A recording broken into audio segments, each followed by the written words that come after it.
The following program is rated TV MAL. It contains strong language and is intended only for mature audiences.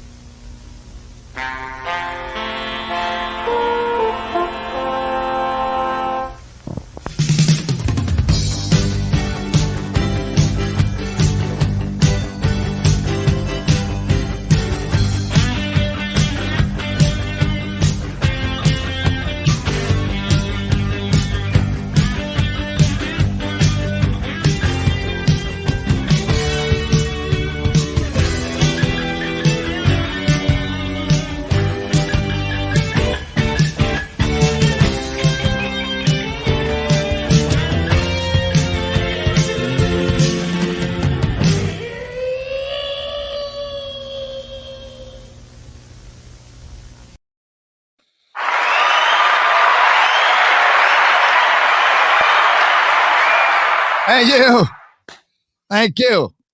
So abrupt. This is the real BBC where we are. Hang on, I should probably have my props ready. Bagging, boarding, comic books, and chatting. Yeah. When we talk about things and stuff and shit. Sorry, Mama Susan. I'm so sorry. I'm so sorry. We got some stuff to talk about today. I got to episode 6 of Babylon 5, so I think we can have a good discussion about that. Okay, nice. Fucking loving it, dude. And of course, the death of Captain Marvel, which is, I mean, it's not Kingdom Come, it's not Dark Knight Returns, but it's of its time, but it's something that impacted me as a young lad about a century ago, before the wheel was invented. Yes, and then there's the news of the days of the last couple of days. We had Marvel Cinematic Universe Phase 4, or what we like to call the MCU trailer, trying to get you excited about it, and all it did was remind you of better times. But there's a certain word that they invoked in that trailer that I found very interesting. And of course, there's the Captain Marvel stuff too. We'll talk about that.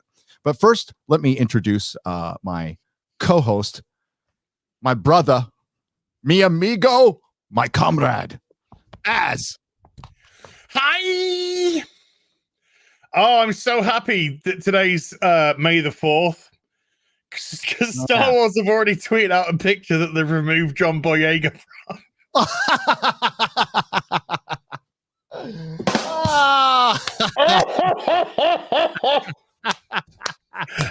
And the mob are going wild about it already.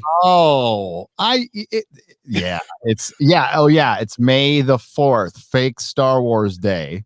I think this should be renamed Welcome to the Rebellion Day.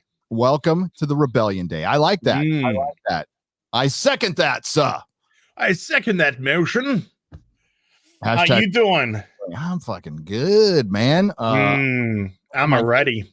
I'm ready. And of course, the wonderful Disney and Marvel and Anthony Mackie and the writers of Falcon and Winter Soldier have come out and said this was about educating. This is how you view society. This is about us trying to change the way that you view society. Get out of here. There's days where I get a little frustrated, right? Because I'm a little slow at making the videos, right? I'm a little slow at it. But then there's days I love that I'm slow at making the videos because I'm like, I can put that in there now. Because that's basically, creating conversations. We've heard that somewhere before, haven't we? I think. Well, Anthony Mackie said this has got nothing to do. This has got nothing to do with a black Captain America. I'm not a black Captain America. Steve Rogers is a white Captain America. And then he says, and I can't wait for my sons to watch the TV and see a black Captain America.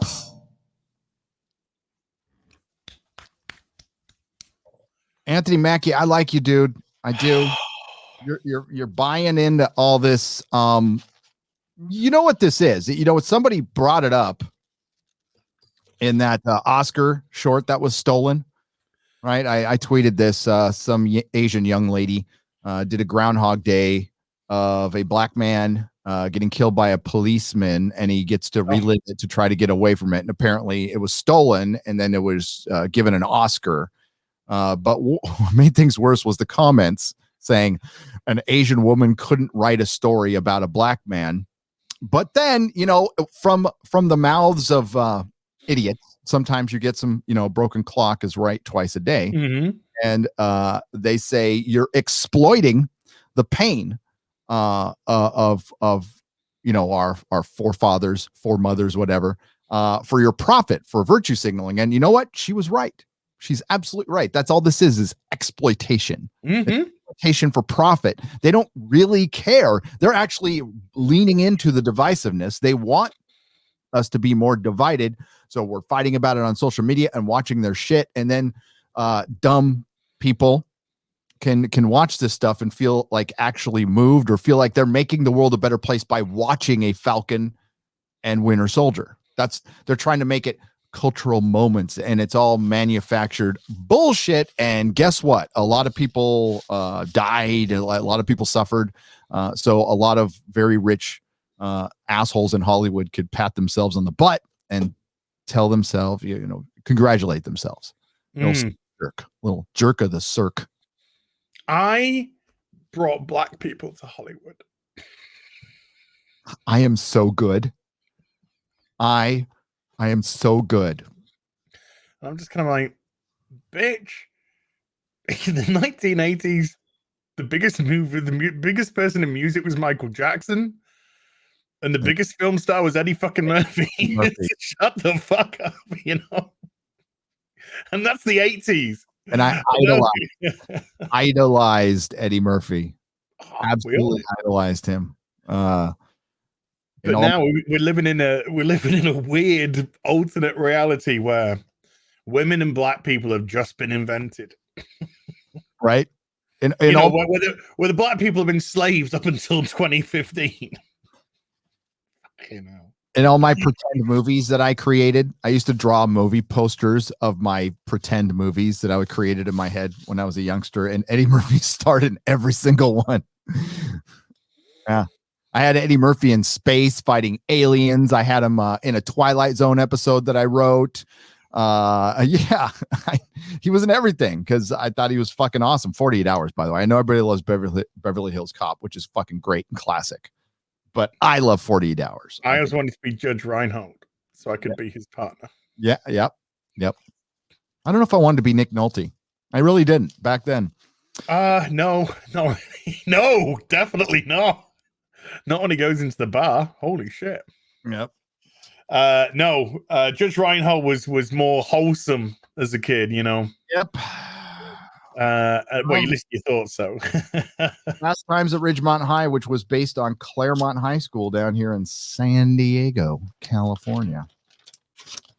That's right. True story. Oh, Coca-Cola have just canceled their racial quota as it didn't turn out as profitable as they thought. It says Memology 101. Oh, Memology is our news, by the way. So shout out to Memology, by the way. That's the only place I need to go. Yep. The only place I need to go. Hey, chat, how you doing? Hi, chat. Let's see you, ladies. Let's see this here.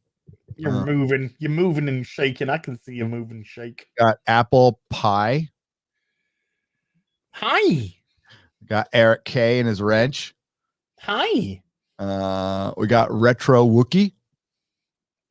Hi. Dr. Pepper is better than what? I mean, a lot as far as, but soda's terrible for you. You shouldn't drink soda. Stephen W says hi. Hi. And look at this. We got Gary Walker. Oh, where'd it go? I hate it when it jumps on you like that. Sorry, Gary. He says hi. Hi, Gary Walker. But it jumped on me. No, not hi as, just hi, Gary. Thanks. That's great. No, he said hi as too. Okay. Left that part out. Just kidding. Poor ass. You just said hi, Gary. Hey, you get, what do you do? Top billing, your face comes first on the fucking on the thumbnail, and you come first on the credits. You don't hear me bitching about it, do you? Well, darling, it's just one of those things. No, just kidding. You son of a bitch! one of those things. I talk to people, Yeah. I talk to people and people talk to people, and that's just how it's arranged, darling. And darling. No, we don't want to be, envious. We don't want to be Ethan Klein. We just don't want to. You know what? That's all I know about. Careful what you say now, dude. He's gonna have your channel shut down for criticizing him. He'll have a cry. Clip this. The only thing I know about Ethan Klein is how much of a douchebag he's been. I don't know what he was before that. Well, apparently he was a funny guy that people liked a lot and was very popular. Never heard of his channel. Never bothered with it. I think I heard your boy Zach talk about it a couple times, that he said he watched this channel called H3H3, which I never bothered to go check out. And now I know his name because he tries to get rid of other channels. Yeah. That's how I know him. So that's your legacy. I used to watch him. I used to love watching H3H3 when he used to do his funny skits and watch people who just made horrendous videos and just funnily take them apart, not like maliciously, just like hilariously take them apart. Then he just started his podcast, and holy shit, suddenly, I don't know, he started sniffing his own farts and thinking everything that came out of his mouth was amazing. And I think he exposed himself, to be honest with you. But it's a shame. He was at one point a good one, or maybe just hid the bad side well. Yeah. But now he just tries to shut people down who dare to criticize. Yeah, how dare you? I'm small potatoes, not too worried. Oh, it's all right. He's well versed in punching down. Yes. Hey, Matt317 says I'm here. Present.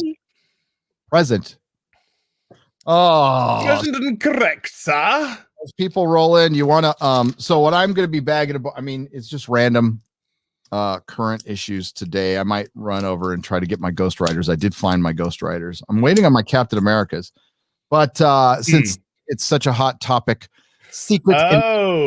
Okay. It started out, it's a great concept. It started out really good and then kind of pooped out, but sold very well. It was by Bendis, who came all over DC. Oh, jeez. I can't. Sorry, dude. I can't look at that name. Yeah, dude. Can't look at it. And it actually burns my eyes. I haven't cracked this open. This is a poly bag, right? So I haven't cracked this open since I read it back in 2000, whatever. Yeah. That's the first time what the hell was that? I don't know. I hate it when I hear things drop. I always hear things randomly drop in here. I'm like, oh fuck, it's gonna be an action figure lunch or what? But I guess no, it's just the ghost of the old lady who died in here. Oh, that's okay. Can I just? That's fine. No, I can't even give a hint for something to show off in tomorrow's. What? So it's not. Well, maybe. It's like it's good to tease the show. What time? Well, you got to tell me what time you guys are starting tomorrow. So. Do you know something? I'm not actually sure because I know we're going to go on Justin's show tomorrow. So I don't know if Fully Articulated is going to be on tomorrow. Okay. Because I don't know if we're not doing Fully Articulated and we're only doing Justin, or I don't know if we're going to do Fully Articulated, then later bounce into Justin's stream. So I'm waiting to hear back from R&B. So yeah, I'm not sure. Just in case you guys were wondering if Az and I are like competitive when it comes to comics and toys, it's absolutely true. Yeah. It's totally fucking true. Well, not on the comics. I cannot compete there whatsoever. But on the toy side, we do like to send each other texts and go, oh, look what I got. That's to appreciate. That's great. That's so great, Gary. I'm so fucking happy for you, Gary. Well, I ordered something that has not come in yet, so it'll be in. We're gonna premiere it on your show, on your channel. Even better. Unbelievable. It's unbelievable that I pulled the trigger on this, but there's certain things I miss from the store that I had wished I had the opportunity, I think, to take them with me. A couple of things, and I didn't. because I didn't have room for shit, you know, and I just like, whatever. I was so like, I don't know. I was so broken at that time anyway. I just like, I need to get it together. I'm going to die. So, yeah. Which isn't the important part. Yeah. And, but there's one thing like I can't get back. Like it's one of a kind.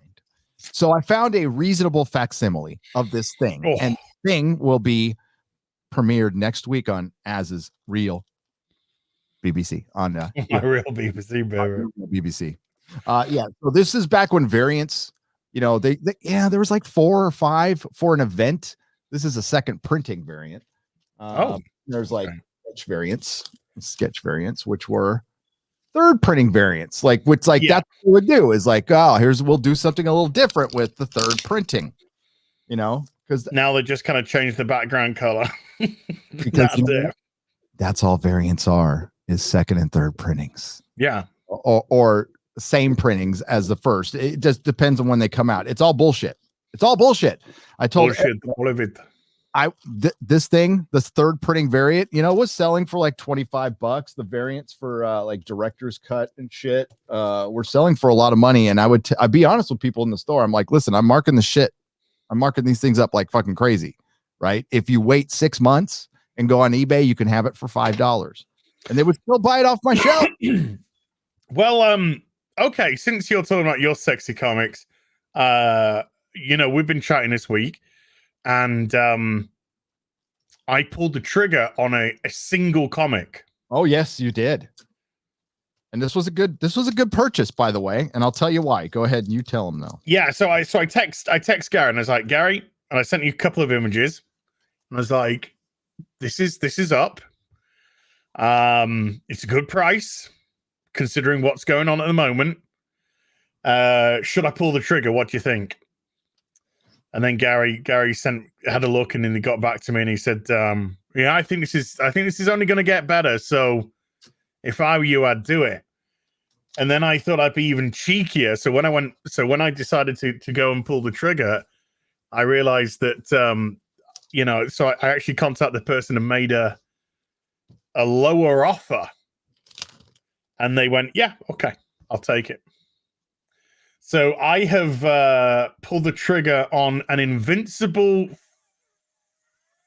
first printing #1.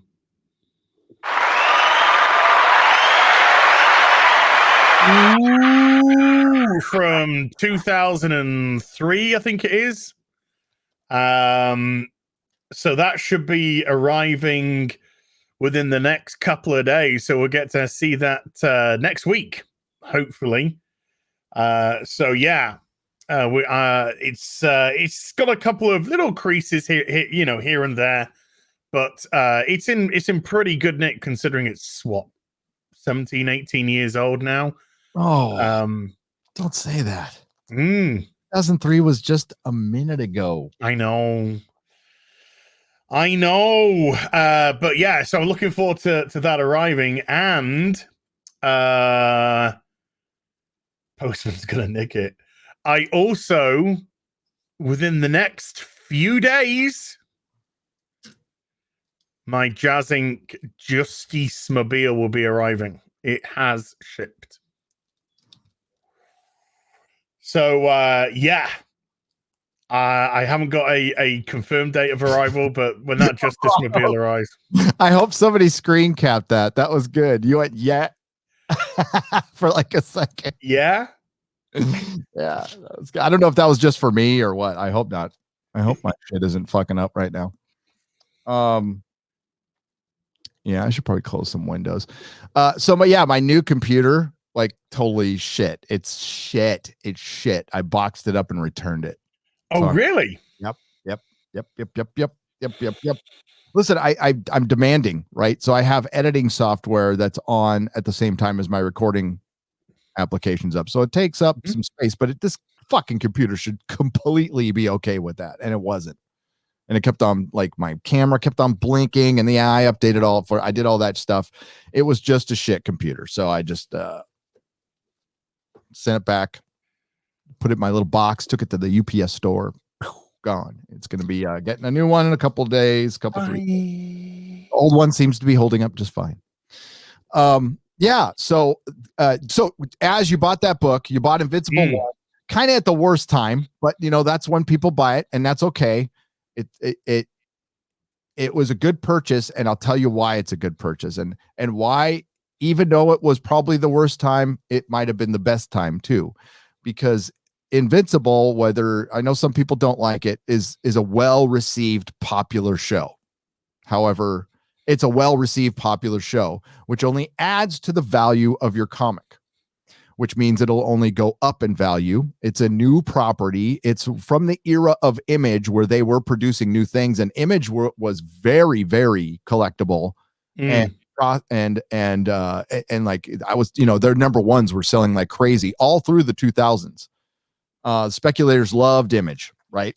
Because of Walking Dead. Yeah. And other things.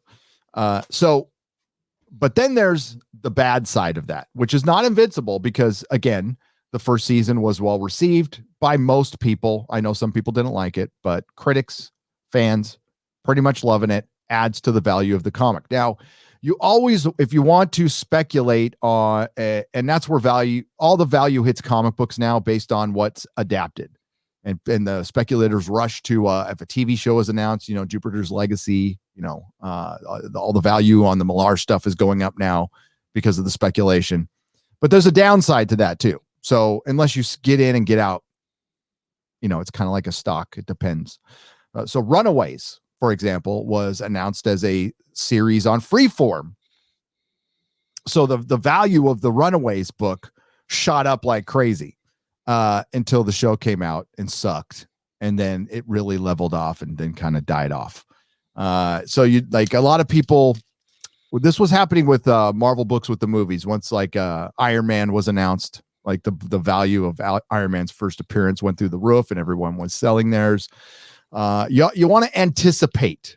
It's getting harder and harder to do that now, damn near impossible. But you want to anticipate. You want to go in early, and you want to buy a book that maybe isn't worth, like, for example, Deadpool's first appearance.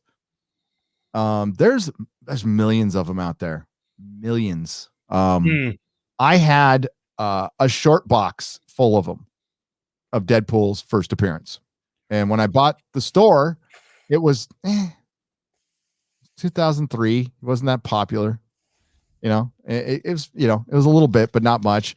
But then it went nuts. And then it went nuts.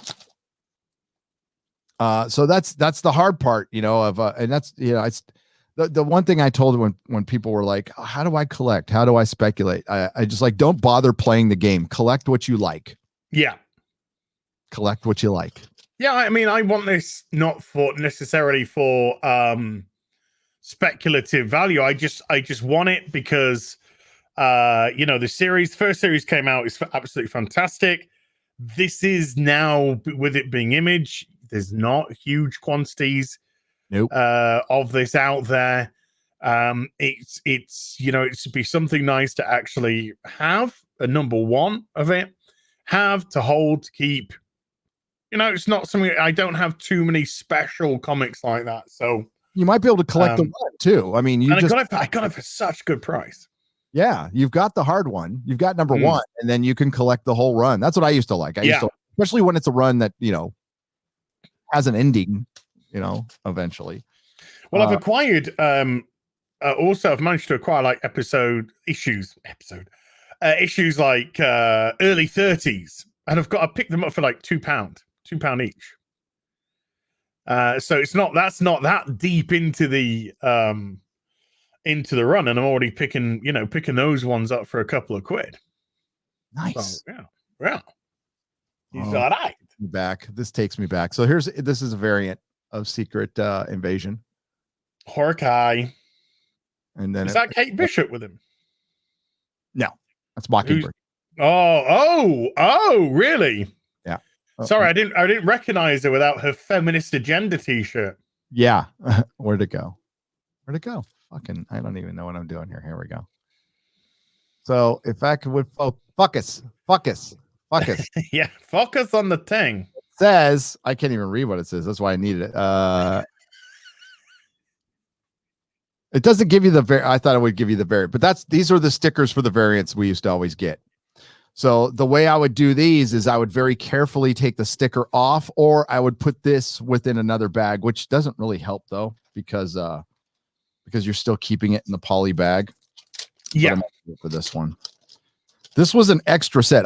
This is an extra set I found. I was just like going through my comics and I'm like, oh, I have 2 sets, because I used to keep a set to myself for collecting, and then I'd keep another set aside that I would put away, and then I would sell it as a set at a Comic-Con, and I completely forgot that I had another set of Secret Invasion with all the variants. So I'd sell it in a couple short boxes for $500, $600. Always sell them. Boom, they'd be gone. I just don't recognize women with tits in comics anymore. I know. There you go.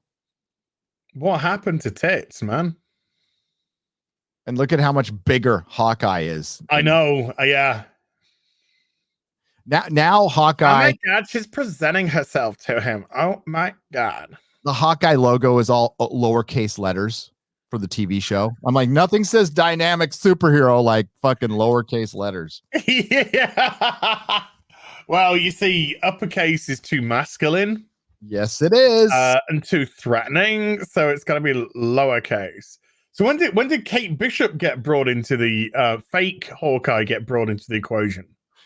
Kate Bishop came in around the Young Avengers time, which I liked, which was done by, I can't remember his last name. It was a novelist had done, and the art was fucking great. And it was supposed to be like the Teen Titans of Marvel. That's how they pitched it, and it was pretty fucking cool. So my favorite part was Wiccan and Speed. Wiccan was originally called the Asgardian. So they changed that. Yeah. I'm trying to go on memory because like I haven't read these in a decade or so. But I want to do a show with Eric July, so we can call it As Ripper. Oh. Hi. Go rip your ass, bitch. You might as well do a show with him. You do a show with everybody else, you whore. Oh! Unbelievable. I do 2 shows a week with you. Who else did do a show with? R&B? R&B. Yeah, I can't wait you guys talk about the fucking MCU together. That'll be fun. Yeah. Yeah, we don't tend to do that. Do you stay away from that conversation? I think we stay away from conversations where we might collide on, because it's meant to be a fun show. Yeah. I think we stick away from those. But those are my only like regulars, you know. Yeah, dude, I gotta fuck around, dude. I know. I still gotta get my rocks off around the place, you know. I gotta get my hand jobs and my BJs, you know. Your man jobs. Gotta spread the seed around the place, you know. Oh, you remember a guy named Nick Fury?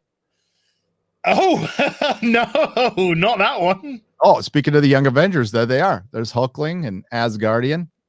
There's Kate Bishop right there. There's Kate Bishop. There you go.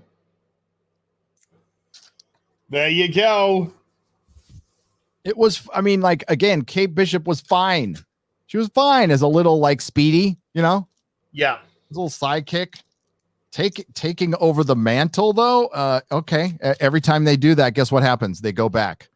And I guess that takes us into the conversation of the MCU trailer. You want to check it out? Yes, I have not seen this MCU trailer yet.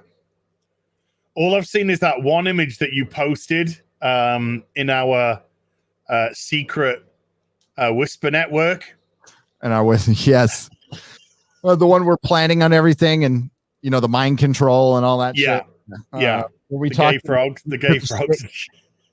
Yeah, where we talk to the shade of Rush Limbaugh and Andrew Breitbart. Yeah, we wait for our orders from Rush Limbaugh. Oh, Rush Limbaugh. We wait for our orders. We wait for the glorious one to tell us what to do. What should we say? Here are your scripts for today's videos. Brie Go Larson, forth. bitch. Okay, thank you. Yeah, but you just sent the image and it just says, we go to escape. It's like, yeah, we're fucking escaping, all right.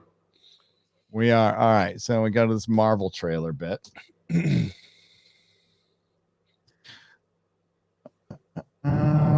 Go to the Marvel site. Boop, boop, boop, doop, boop, boop.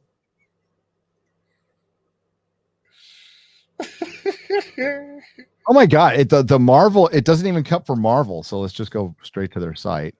Oh, okay.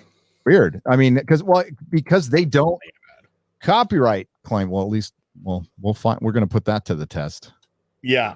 Let's put this over on this screen so I can full screen it. There we go. We'll soon find out. We will soon find out.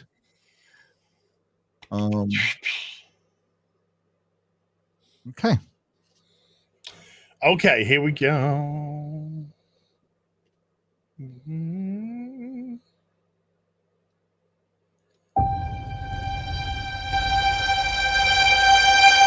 People without masks, wasn't it great? None of those people were wearing masks. Oh my All social distancing. God. That's just why the world died. It wasn't Thanos. Nope. I love being with people. It's the most incredible thing in the world. What are you doing? Oh, this is nice. That world may change and evolve. But the one thing that will never change, we're all part of one big family. Except if you vote Republican. Yeah. Woo-hoo! Once upon a time, Stan, but no, not anymore. You know what you know what this dialogue is from, right? It's from when Stan read that statement that was basically to call out, I mean, not just Comicsgate, it was everybody who was being critical. Yeah. So he looked like, I mean, there was like some terrorist organization standing behind him with a flag. You could probably cut in Stan Lee's speech and like then the Mandarin. Yeah, like the Mandarin or something like that. Like he's being forced to say it. Nothing that he's saying is wrong, of course, but the intent behind this was to denounce and discredit the critics who were simply saying, I'm tired of seeing characters that I have had no problem with before being used for a writer's political agenda on politics I may or may not agree with. This false assumption that it was just Republicans and it was just on the right is bullshit. I'm here to prove that, and so are many others. And what it did was it brought in today's politics in a very ham-fisted way, and it alienated a lot of customers, and they stopped buying books. And the comic industry's current state is the proof. It's absolutely destroyed. It's resorted to trickery. It's dead. It's dead. It's actually dead. I mean, somebody, I can't remember who it was, so I really do apologize because I can't take credit for this, but I legitimately cannot remember who said this. But it could have been Eric July, actually. But it is dead because if Marvel wasn't attached to Disney, the company would have been closed. Yep. It would have been fucking closed because they're not selling shit. No. So if it wasn't attached to Disney, if it wasn't being kept going by Disney, that it would have been closed down. Simple as. That's great. Yeah. It's a great, yeah. Oh my God. Look at fucking Spider-Woman and Black I know. Widow. Women. When women were women. The covers were. These are why these comics sold back then. Yeah, because we liked fun action. We liked sexy women. We liked great fight scenes, and we liked, good characterization. Heaven forbid. God, look at this. Oi! I love this cover so fucking much because great. They're fighting like hell, and then they're gonna go and just fuck. They're gonna fuck. Yeah, they are gonna have the dirtiest fucking sex of their lives. Oh, afterwards. dude, like Mr. Fantastic could stand like down the street and have sex with his wife. That's how awesome he is. Yeah, he can. It's too big. That's perfect. That's perfect. Why do you think the Invisible Woman's with Mr. Fantastic? Bit more. Perfect. Think about it just for a minute. That guy has got the best superpower, fucking bar none. All right. Fuck that. Yeah. No shit. G spot. He can find the fucking A, B, C, D, E, and F spot as well. That's the superpower I fucking want. Best superpower ever. Ever. Oh, what were we talking about? A trailer? All right. Oh, yeah, shit. Yeah, sorry. Well, aside from using this fucking to promote phase 4, which is, I mean, they're trying to go kumbaya, let's come together, while using a statement that was used to discredit actual fucking fans. You fucking pieces of shit. But let's continue. Yeah. What? We go to get fucking lectured to, as you've just admitted in a recent fucking article. What? All part of one big family. Once we did. When it was Iron Man and Captain America and Thor, yeah, we were going to escape. When it's the Avengers, yeah, we were going to escape, and we're having a gay old time. And then suddenly, when all that fun ran out, and Stan Lee died, and when he said, "Please don't make Spider-Man gay," so the first thing they try and do now is make Peter Parker fucking bisexual, and all that kind of jazz. No, now we have the showrunners of Falcon and Winter Soldier telling us about, we're doing these shows to change the way that you look at society, okay? Because I'm not sure if you're aware, but Sam Wilson happens to be black, okay? And black people can't do anything in Americas, okay?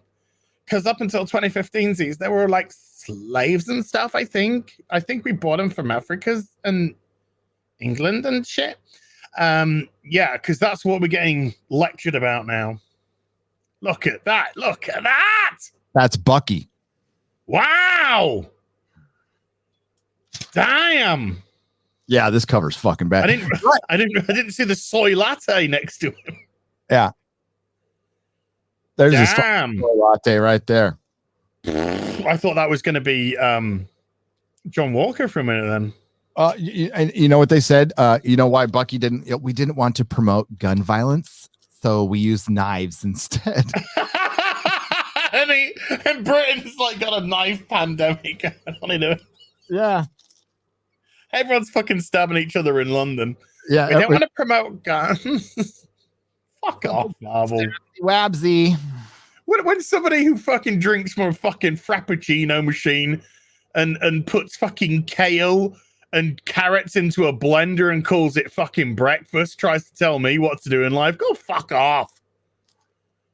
I'll listen to somebody that wakes up and has a full English breakfast and then says, right, let's get into the studio and start fucking doing shit. That's what I want. Daredevil. Wolverine. Oh, these are great covers, dude. Yeah. So escapism. Yeah. I think that's something a lot of us have been talking about for a few years now. Is lack thereof. Is escapism, and I don't think it's an accident that they invoked this word after the massive, abysmal failure that was the Academy Awards, because that was a surefire sign people are fucking sick to death of woke. We're fucking done. We're tired of it. Don't give a shit about it. And Marvel's going headlong into it, and they're like, oh, fuck. So let's try to use their verbiage. Let's try to use some of it's escapism. It's not right on the heels of what Anthony Mackie just said. We're trying to get society to look at itself. That was the quote you said. Then we go to escape. Don't you think those are kind of contradictory terms? Yeah. Yeah, I think they are. So thanks for watching. That's what I said is thanks for watching, because they have to be listening to us at this point. And if there's any doubt that people are still pissed at Hollywood, go see how well everyone's videos are doing on those Oscar ratings. Well, yeah, I mean, geez, I think mine's up around 80,000. Yep. 93,000. Yep, you'll hit 100. 93,000 Oscar video. But there's a reason why alt, I don't know how we would describe ourselves, alt entertainment. I don't know. How do we describe ourselves? But there's a reason why alt entertainment, YouTube, stuff like that is on the rise. And it's because people are looking to escape, because they're not getting it from what used to be their mainstream focuses. They're not getting it from the movies. They're not getting it anymore from TV. We are just getting persistently preached to.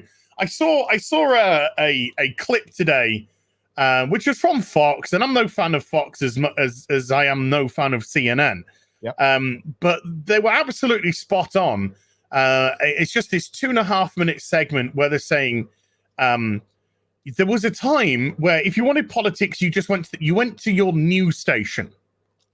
You went to your news station, and that's where you got your politics from. Now it's infested in everything. Entertainment, in brand. You can't buy a fucking Coca-Cola without them telling you about fucking BLM or, some fucking dumb shit that's going on at the moment. And it doesn't matter what side of the aisle you fall on, people are just fucking sick of it. And they'd surveyed people, in your football, you just want to watch, the Green Bay Raiders play the New England Buccaneers. And you tune in, and it's just like, we're going to start off, and the fucking banners are everywhere going, this activism, that activism. Now everyone's going to take a knee in remembrance of this activism. And people are just like, oh, just fuck off.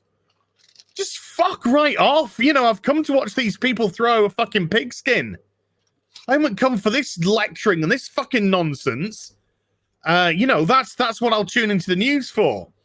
And so they polled these people, and the vast majority of them, like 55% and above, were just like, I don't want activism in my brands. I don't want activism in my sports. I don't want activism in my entertainment. I just go, I want them to just do what they're fucking, you sell bread, just sell me fucking bread and shut the fuck up. I'm not interested in your fucking politics. I'm interested in your fucking bread and your seedless and your beautiful seeded batches. That's what I'm interested in. I'm not interested in to you turn around and going, oh my God, but yeah, didn't know that like 6 people died last year in an out of context piece of activism? Now, fuck off, mate. Fuck off. What did that guy say at the Oscars though? Today, 3 people are going to be murdered by the police. Yeah. And 3 people are going to be murdered probably in Chicago alone. And you've got more chance of, if you're black, of being murdered by a black person than you have of a white person.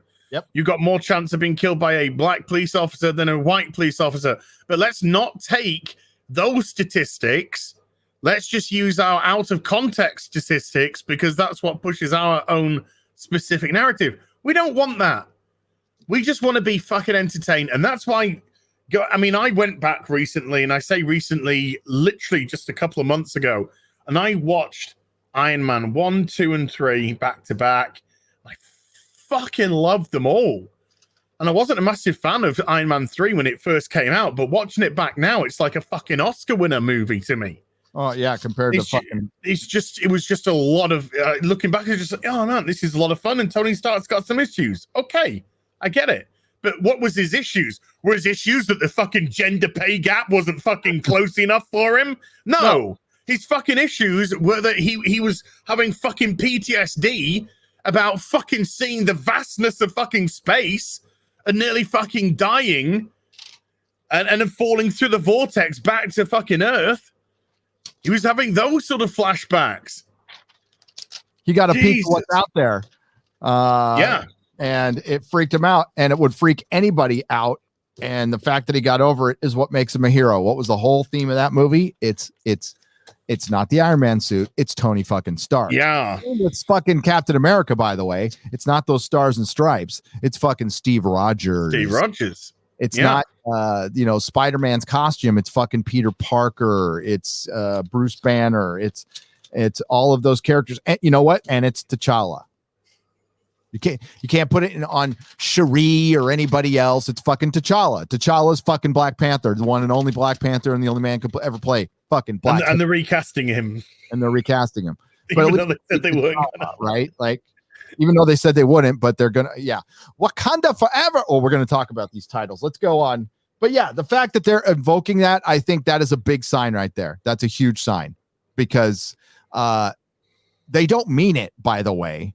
No, but this could be hey, we recognize, and that's what we're looking for. Like we can walk away all day long, right? We could just say enough and listen. That's how we're going to have to change shit. I want us all to enjoy Marvel shit in the future, and if that's going to happen, you might have to give it up for a little while. They need some failures, and it might be easy because the shit's going to suck. Like as I gave up on DC Marvel Comics, it's easy. I don't feel like I'm missing a fucking thing. I don't. Yeah. That's the weird thing. I was like really kind of nervous about missing out on my Batman. And I'm just like, no, I've got too much good stuff already. And I've read some beautiful stories, and I've got some incredible back issues that go back into the 80s and 70s. And yeah, no, I'm not missing out on shit. And DC are raising the comic price by another $1. Oh no, really? So now the DC comics are all going to go to $4.99 a comic now. They're dead. $4.95 fucking. I can buy 5 to 6 to 7 back issues for that much. Yep, and they'll all be better. Actually, sorry, James, you are a good writer. I do like you, James Tinney in the fourth. But he's only like one of the few decent ones left. But still, for that money, I can get more comic.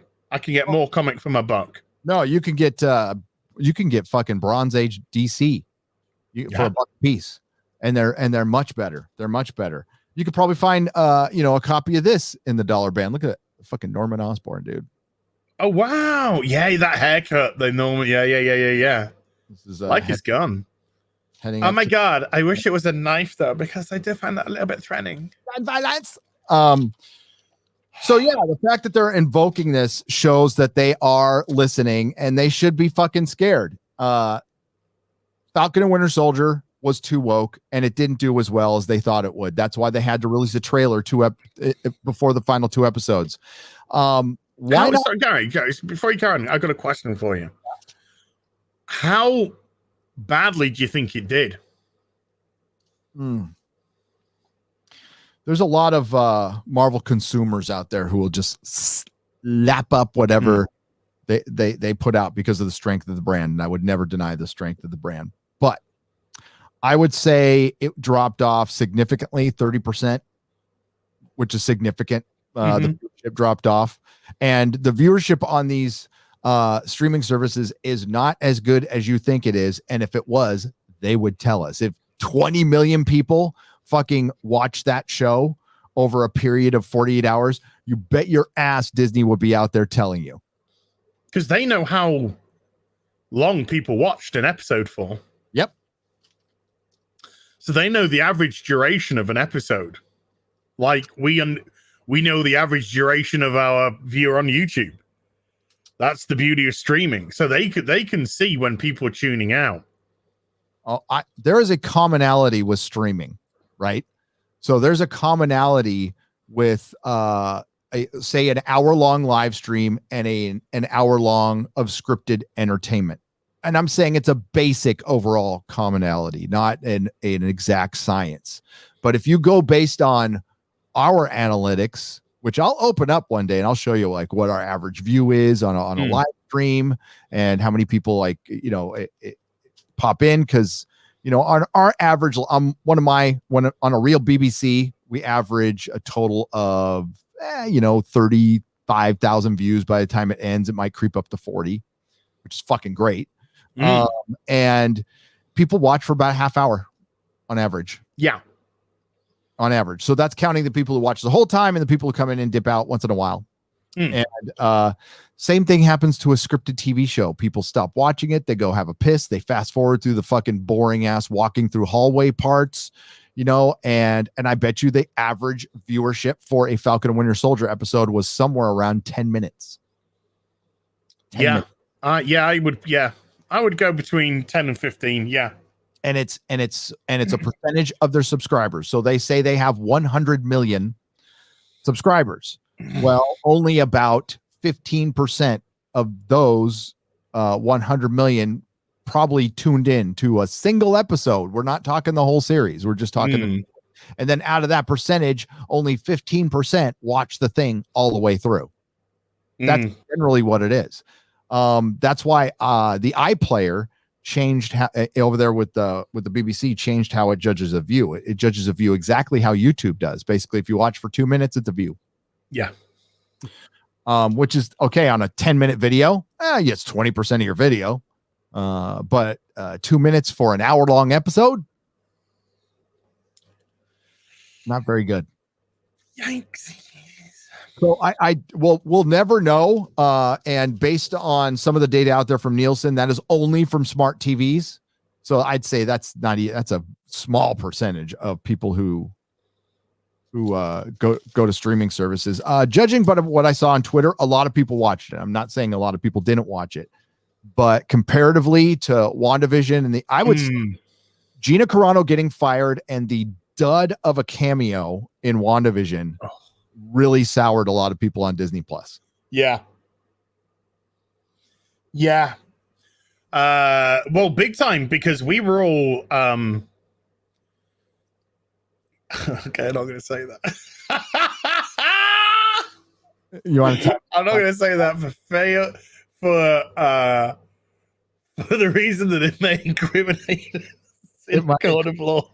Yeah, because of Mr. Klein. Mr. Klein, did you see? Yes. But I couldn't possibly comment on that. But yeah, let's just say we got very discouraged when Good Gina was fired, and I think that did sour a lot of people with not game-changing numbers, but I do think there were plenty of people who just like, fuck you, we'll take our money elsewhere, and cancelled their Disney Pluses, and maybe picked up an HBO, which apparently is meant to have gone up to around about 80-90 million now, apparently, after the great showing of Justice League. Whether the two go hand in hand, who knows? Are we going to get past this? We go to escape. Maybe. This is all the trailer. No, we're going to get through the trailer, but I really wanted to talk about that escape. Oh, part. sure, yeah. Because the fact that they're invoking this fucking word is fuck you. After we watch this trailer, let's go.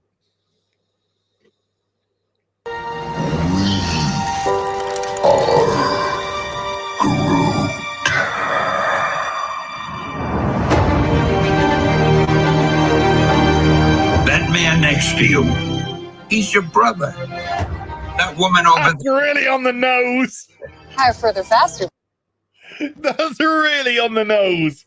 And it's from that anti, that speech calling out critics, people who are calling out all the woke fucking bullshit, all the intersectional set. Let's start over again. By the way, these, up until Captain Marvel, these are all things I don't know. They're fine. I have no problem with. This man is your brother. Black Panther wasn't very good. She's her sister. Except if she's Republican. Higher, further, faster, baby. That's right. And they lay that on thick. We're all part of one. Your brother. That man next to you. See how much time the dudes get. He's your brother. That woman over there, she's her sister. Higher, further, faster, baby. That's right. We're all part of one universe. Wakanda forever! That moves ever upward. and onward to greater glory.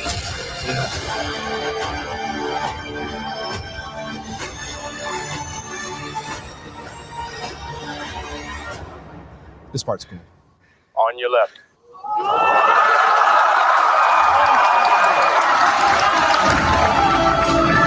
Love watching these type of videos. Cinema reactions.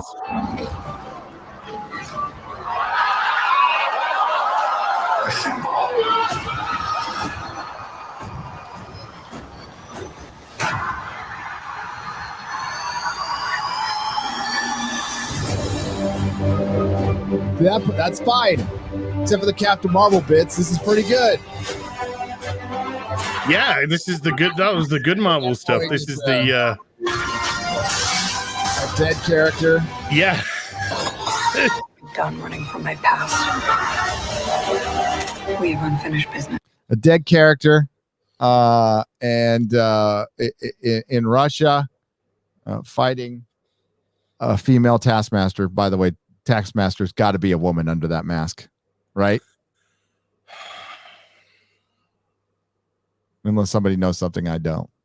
No, it's got to be, because otherwise Taskmaster couldn't fight Black Widow.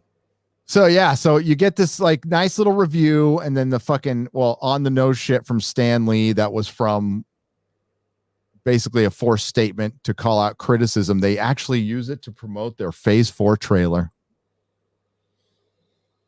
And this is probably going to be the best of the next 3 movies we get, is the dead character, because Scarlet's great, unless they make woke and intersectional. Who's we? Have you noticed how her costume is is actually her final costume from Endgame, but white? Yep. Not her best costume. Then we got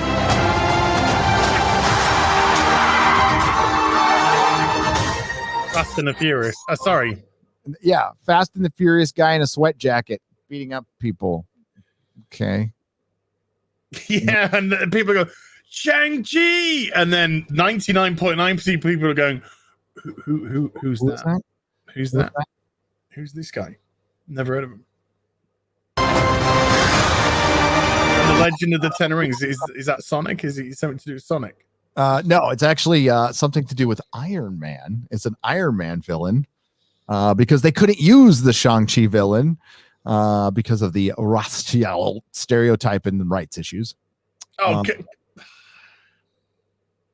And here's our first frames of footage from this one's mine, by the way.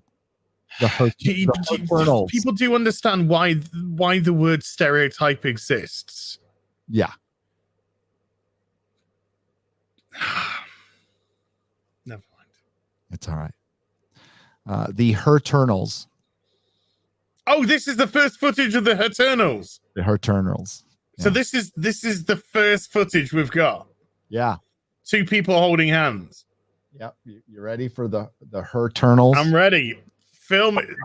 When you love something, you fight for it.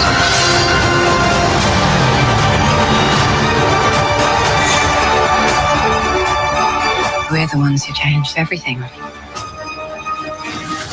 That's going to be a prophetic statement, by the way. I want you to. Yeah, it will change everything. I guarantee. I want to point out that that was the star of the show. Richard Madden was cast as Icarus, who was the fucking leader of the Eternals in the comic books. Not that nobody's going to know that, and I understand that. The comic book wasn't popular, okay? It wasn't popular. It was a good Jack Kirby comic, but it just fizzled out. And, instead of making this a love letter to Jack Kirby, which they could have done, they wanted to compete with AT&T, who hired Ava DuVernay to do the New Gods. AT&T since has fired her because they're smart. But now they're doing, we can get an Asian director to do a Jack Kirby movie. So that we got the HERternals. And then the Asian director takes over and says, Richard Madden's not the star anymore. It's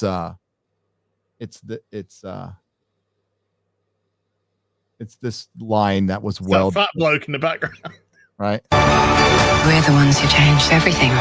That's the star. This dude. No, the girl who just said, "Oh, yeah," who just delivered her line with such We're here to change everything. We're going to change everything. No, this is the guy from Silicon Valley who's buff now.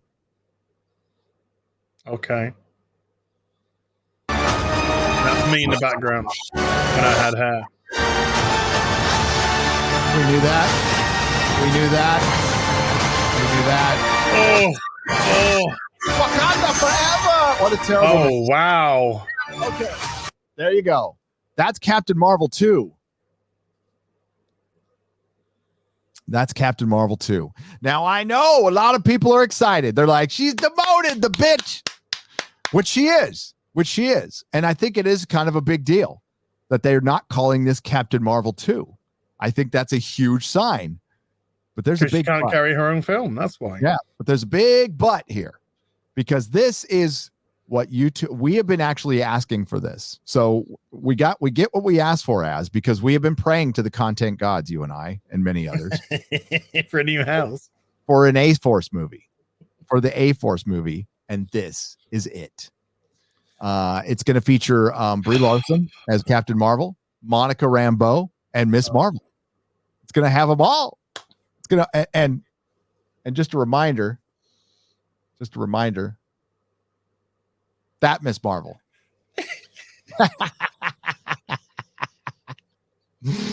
Oh, forget a Brie shed. There's going to be a Brie edition. There's going to be a Brie cottage. I'm gonna fucking have a mansion. I'm gonna have everything my heart could desire. I'm so happy. Oh, Jesus Christ, in a handbasket. What the fuck is that frumpy dumpy fuck? The YouTube videos will be glorious. Glorious, I tell you. Glorious. Okay, over under right now. Over under right now for the two Jeremys.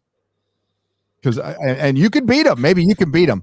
I need this Brie money. 200 videos. Could you do 200 Brie videos? No. Marvel's videos? 200. Not even close. Maybe 20. Well, now, honestly, what is it? 4 a day for what, 3 months? We'll say 4 a day for 3 months. I could just make the same video every day for 4 months. Jeez, that when I saw that the Ms. Marvel costume that you flashed up on the screen, holy shit, I was fucking embarrassed for her. Yeah, I don't want to. God, the kid's innocent in this. Okay, the kid. Oh yeah. This is not a stab at the actress. This is a stab at. This is a shit character. Yep. This is a shit character who's a Sama Amonot fucking self-insert, because Sama Amonot aspires to the ideology that if you see yourself up there, then that's the only way that you can relate just to heroes. She's not a hero. Ms. Marvel is a villain. She blew up her best friend who's now in half robot. She jailed without any due process heroes. Oh wow! With Captain Marvel's consent, you know, they horrible people. Keep talking. This comic just okay. Hang on, just look at the title real quick. Oh wait, well, I gotta move this. Marvel, the end. The end of Marvel, yes. The end of. That's all it needs now. The end of Marvel. Oh man, Christmas is gonna come early in 2022, baby. Oh boy. Yeah, it is. And, wow, is that gonna suck? Like, well, Disney just gonna have to buy those theaters again, aren't they? They're just gonna have to buy those theaters. Those empty theaters are gonna be there, full of nobody. That created, and this is going to do $1 billion somehow. And dude, they're not going to be able to pull the shit on the theaters that they were pulling before. There's no way they're going to be able to do that with what theaters are left. they're going to have to give theaters every concession, for lack of a better term, they need. Hey.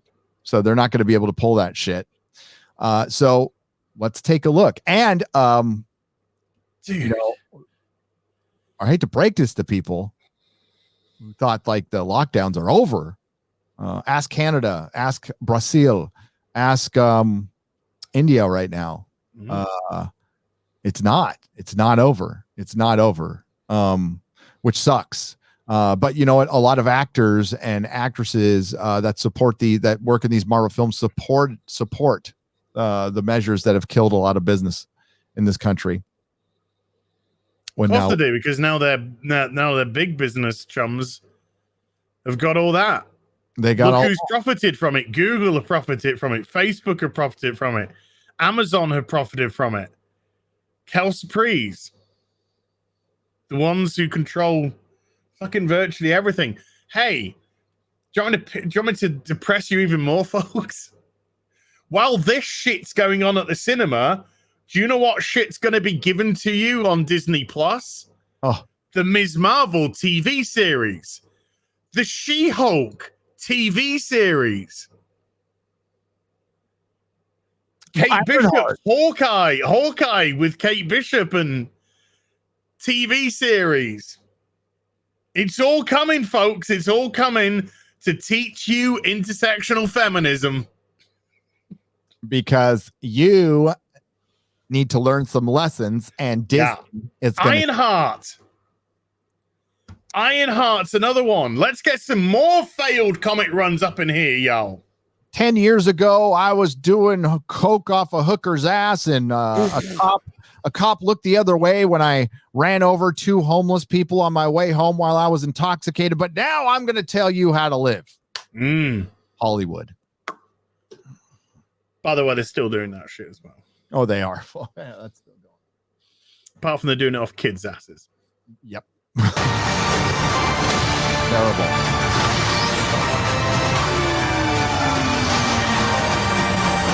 And no release date.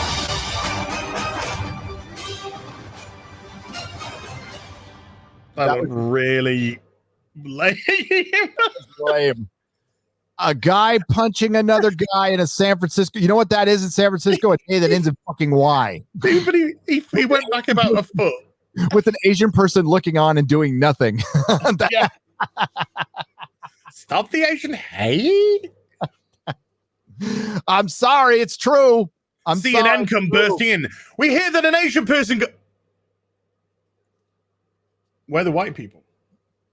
No white people? Okay, they're filming. The white people are filming. No white people. Let's wrap it up. Wrap it up. The white people are filming. The Asians are doing nothing. Fox comes bursting in. We hear there's some Asian hate. Where the black people? No black people. Wrap it up. Wrap it up.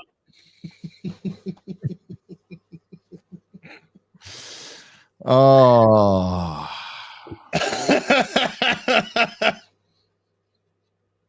Wrap it up. Wrap it up. Wrap it up. Oh. Oh, you know what comic they couldn't make today? What?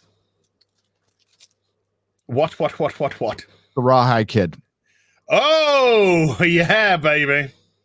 Which is a 6-issue Saying the size of my gun. Yeah, it's a big gay joke.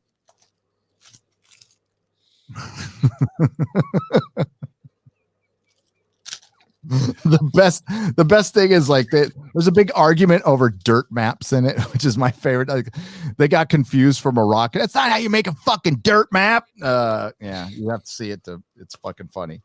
But yeah, it's a giant. Is he or is he not gay? Yeah, there's like a lot of women and everything, but something missing. just something just kind of like missing from this picture that I really want. Yep. J. Scott Campbell cover. Oh, I like Jay. I do love his work. I have the Catwoman, the full 8-ish, the full 8 variants. J. Scott Campbell, Catwoman 80th anniversary edition special, signed by J. Scott Campbell as well. Nice. Nice. I did a Rocky Horror adaptation. Nice. I did. Then there's like Pink Floyd comics.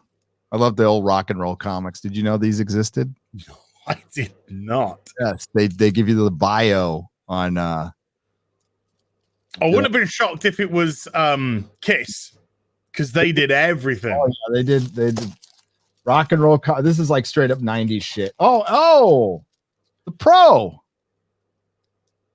I didn't know I had the. Oh, hello. Edition of the Pro. It's like a 10-year. It's like an anniversary commitment. It wasn't 10 years. It was Remember tits? Oh, it's called the more expansive, buy cheaper than a hand job limited edition or something like that. The Pro's a superhero hooker. Oh. Yeah. Oh, Garth Ennis. Why am I not surprised?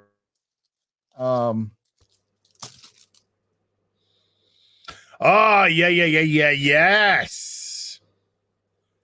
Azrael Batman. I was so Punisher. I was fucking pissed. Sorry, dude. I'm like, pick this up. I'm like, fucking Azrael Batman and the Punisher. That's what the fuck. At least we got a. What was going on in the comics at the time, dude? Well, yeah, then yeah. Got Marvel Zombies #1. And then DC did Deceased. Yeah, well, this term comes from DC fans. DC fans call Marvel Zombies. Oh. Yep. All right, so let's read. Yeah. My stacks are getting in my way here. Well, hey. But fucking Marvel, dude. They're doomed, dude. They are doomed. They are absolutely fucking doomed. With She-Hulk, like you said, and Ironheart and Kate Bishop, lowercase fucking Hawkeye. They're not gonna. They could have gotten if they didn't take that year break after Endgame, fucking killed them, right? Because they were going to use all this shit for everybody to kind of decompress from the MCU so they can take time to reset everything. And now what you get a Fantastic Four logo, no X-Men logo, no talk of the X-Men. I didn't see a Captain America 4 logo either. No. Wakanda Forever. What kind of a title is that? And I saw Campia going, that's a great title. That's a perfect title. I'm like, it's a. Do you know what else Campia thinks is great? Yeah. That guy's name. That guy's name. That right? guy's name. That guy's name. That guy's name. He thinks that's great. Oh. Mamma mia. Let's be honest, the title's obvious, isn't it? It's an obvious title for this. Yeah, it's really obvious. And the Marvels, and Legend of the Ten Rings, and like they're just crappy fucking titles. You know, I would just call it Captain Marvel 2, Black Panther 2. There's nothing wrong with that. But now you got like yeah. Well, I think there's a lot wrong with Captain Marvel too. Well, there is. I mean, it's so homogenous. That's what it is. It's just basic bitch.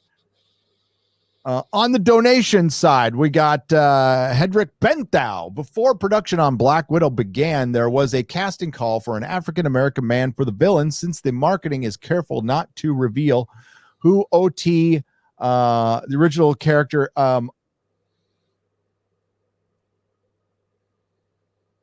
Okay, because I'm trying to and he doesn't have an action figure. He's likely the Taskmaster.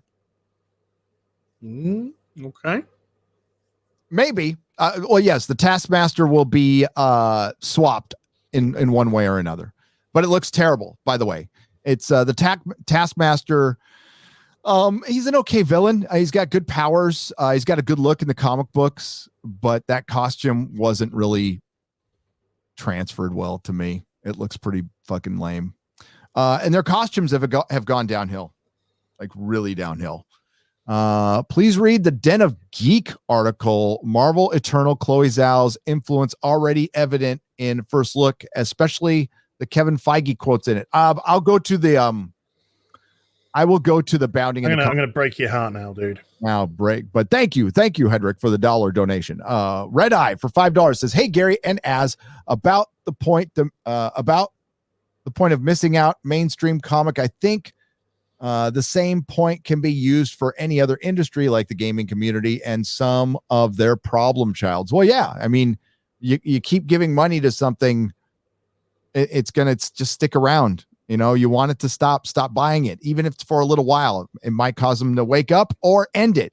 It's better than continuing this bullshit. What's up? Okay, Gary, do you want to get an image of the Taskmaster? Don't share what I'm sharing. Okay, I won't. Do you want to get an image of the Taskmaster from the Black Widow movie, and do you want to post it up for people to see, so they can get a reference of both what I'm going to show, which might just break your heart, by the way. Unbreak my heart, say you love me again. Yeah, he looks like he's a fucking he's a motorcycle rider. That's it. I'm trying to get to, here's the best image you can get. I mean, I want to show it in the best possible light that you can. And I mean that legitimately.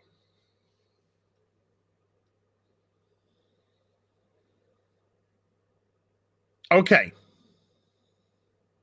There we go. Okay. Yeah. Yeah. So this is the Taskmaster from the Black Widow movie. Yeah. Yeah, it does look like a man. I don't think it's going to be a woman. It does look like a dude. Do you want to now share what I'm sharing with you? This is on sale at Sideshow Collectibles, and that's the Taskmaster.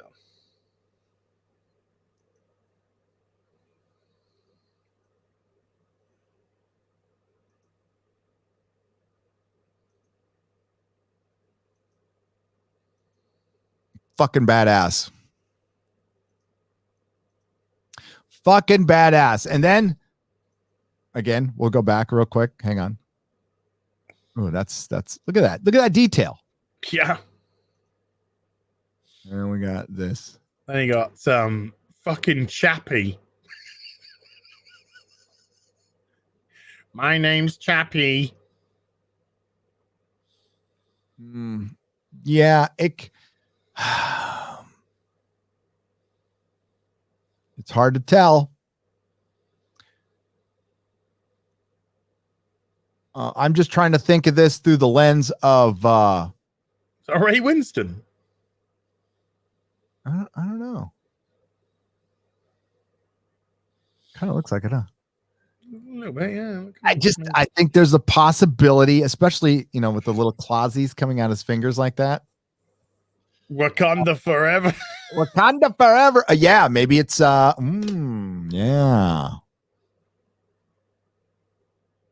Yeah. It won't be the Taskmaster from the comic books. There'll be some difference. You got to look at it through the lens of Marvel. All right. Dude, share this image I'm sharing now. Oh, that's fucking awesome.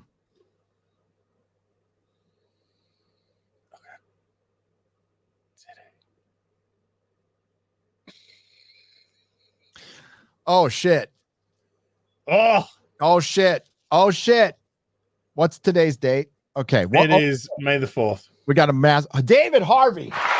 David Harvey.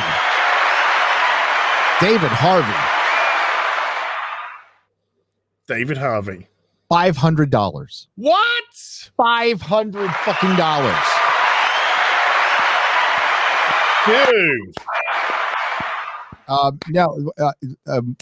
Happy hashtag We Stand with Gina Carano Day in lieu of the faux SW Day. I don't even want to say the name.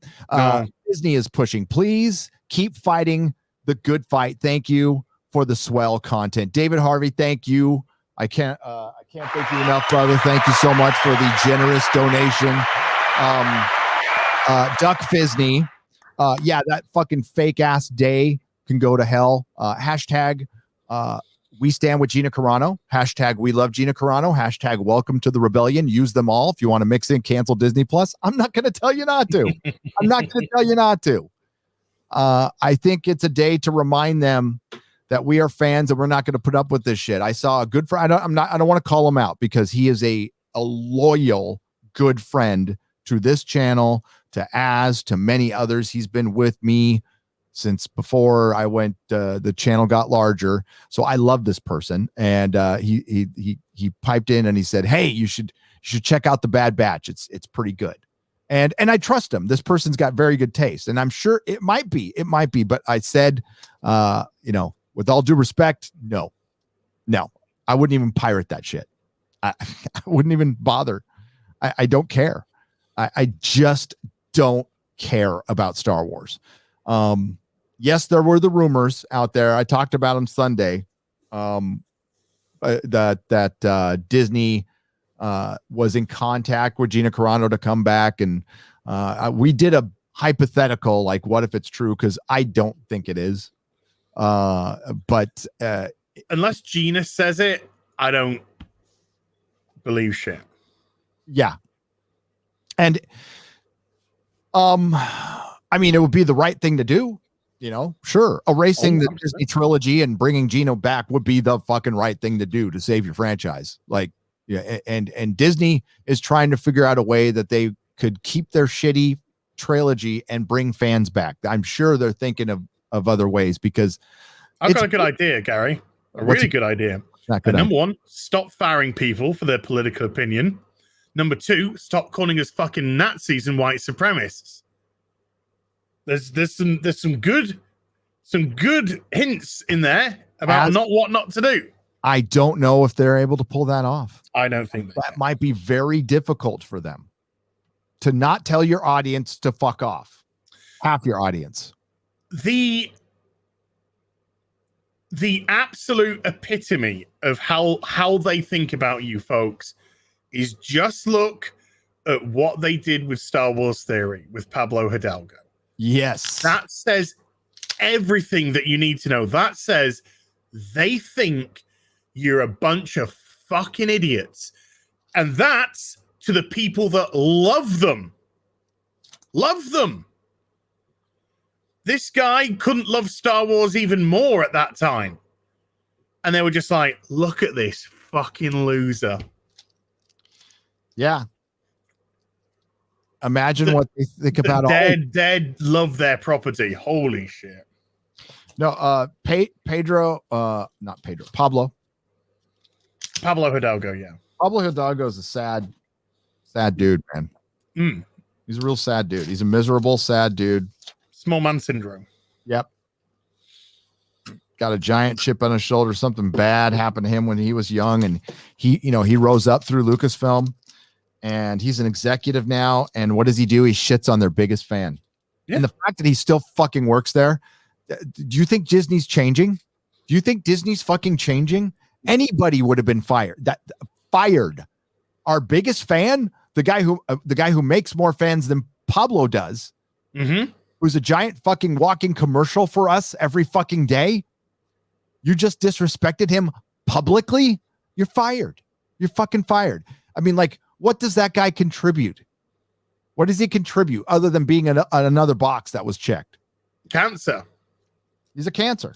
He's a cancer in the company.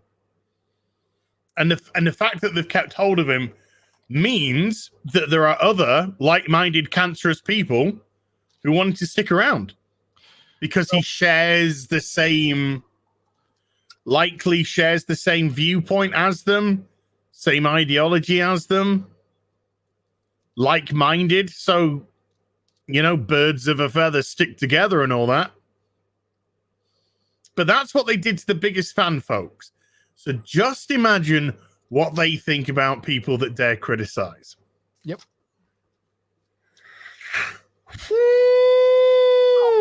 Think of what if they think of the people who love you. These fuckers will buy anything.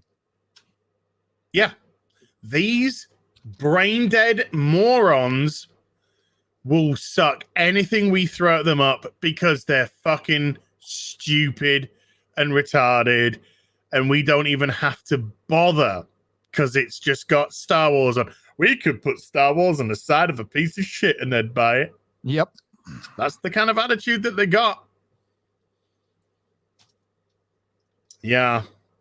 So yeah, this I don't know. I don't buy this Gina Carano rumor unless Gina Carano comes out herself and confirms it, or when or if and when she comes out and says yes, or if and when she just and if she just keeps quiet, the longer she keeps quiet, I think the less legitimate it sounds. Oh, Gary, is Kathleen Kennedy still employed by Disney? Kathleen Kennedy is still employed. So this is what, 3 weeks now and counting of imminently being fired? Yeah. 3 weeks and counting of imminently being fired for the 5th time. Now, like there's, so there was no Disney trilogy characters on the poster. I think there might have been something to that, but I think they just want you to forget. Do I think they're going to erase it? No. There's Gina Carano toys available. It could have been just a late shipment. I mean, it could have been just a container that was stuck on the Suez Canal or just came in and they want to sell them. So they sell them instead of trashing them. And that episode did go back up. I think that was good, but that could have been pressure from the producers of the show, contractual shit, whatever. Yeah, it could have been. I got a feeling that it was contractual shit. Yeah, that's what I think. But Kathleen Kennedy's contract is up October 30th, I believe, of this year. Is it this year or it's next year? This year. This year. Okay. This year. And we'll know. As far as Gina coming back, even if it was a what if, why would she? What's to gain? It would be a win for the fans, and if she went back and didn't have to change a thing, like she could still follow whoever she wants, say whatever the fuck she wants, be Gina doing what she's doing now. I think that would be a win for the fans and the people. And if all these people screeched and Disney actually ignored it and kept her there, great. But the fact of the matter is, even if Kathleen Kennedy goes, Pablo's still there. Fuck Pablo. And I wouldn't support anything that employs that guy. And then if Gina goes back, there were people who work at Lucasfilm who were openly against her. Who would go back to that? She doesn't need to. By the way, she's going to. No, she's got. But if it is true, then she has the power of negotiation now. Yeah. Oh, she doesn't need the money. Nope. No. She don't need the money. So it's from her perspective, it's got to be something she either wants to do, loves to do, or she can do without. And speaking of doing without, Star Wars fans accused Disney and Lucasfilm of removing Finn from the new Force Awakens poster. So this is the poster that Disney. But no, wait for it. Oh, Gary, wait for it. You think okay? So they just got Raylo. Yeah, it's just no. No. You just wait for it, dude. Then you're gonna piss yourself. To celebrate 4th of May, Lucasfilm and Disney Plus commissioned artists from around the world to create unique illustrations that represent the Star Wars films and the original series. Check them out now on Disney Plus. Here we go. Artist Leke Fongi, whatever. The Force Awakens, Episode 7. No, that was what the picture looked like. Oh!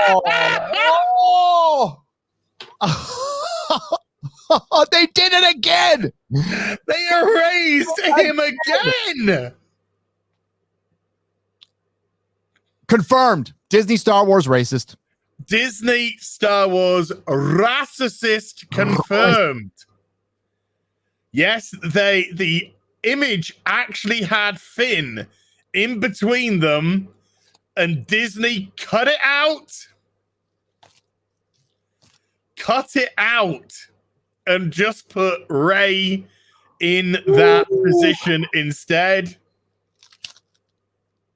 Oh my. Can we get some oofs in chat, please. Some oof That in is chat. Oof. Oh, we need to see some oof in chat, please. Oof. But you can't. You can't. I mean, when I saw that, and I saw the heading of this, and then I saw that, I was just like, poor Finn. Little did I know that he was actually part of the fucking image. Part of the image. And this is the blurb that the artist had put when they created it, and there he is on the actual Disney Plus. Fuck you. Why cannot Finn for TFA's art? Get fucked.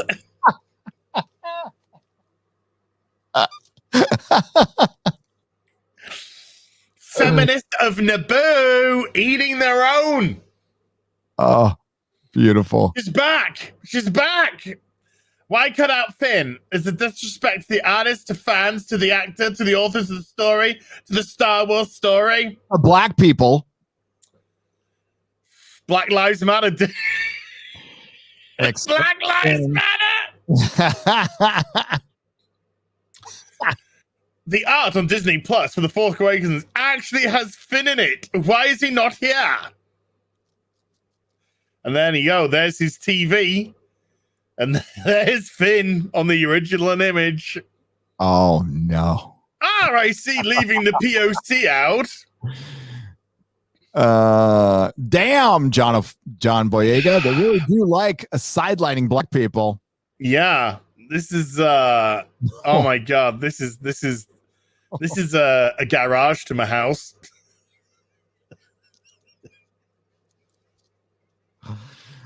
Can't wait to make a video about this tomorrow. Oh my god.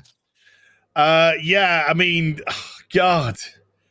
This is the company, folks. This is the company. Yeah. They're on the right side of history. Neil Gaiman. Andy Kuba as well, you know. Yes, Marvel 1602. Very interesting series. Oh dear, Disney. Like, damn. Like, oh dear. Let's read some super chats. Dude, that. Yeah, the chat's just pissing themselves laughing, I think. Oh my god, Disney Star Wars is so fucking done. Oh, Disney Star Wars. Bring me vaccine. Make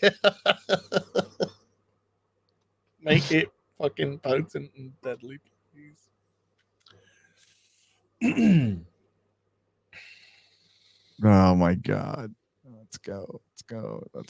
Oops, they did it again. They erased a black character. Oh, Ryan Kinnell's PR consultant for £5 says happy fake manufactured money stealing corporation Star Wars Day, guys. P.S. I got Batman Year 3 to bag and board. How is your 3? How is Year 3 compared to 1 and 2? Good, but not as good as 1 and 2. Nowhere near as good as 1 and 2. Yeah, 1 and 2 are just fantastic. And I think 2 is just as good as 1, by the way.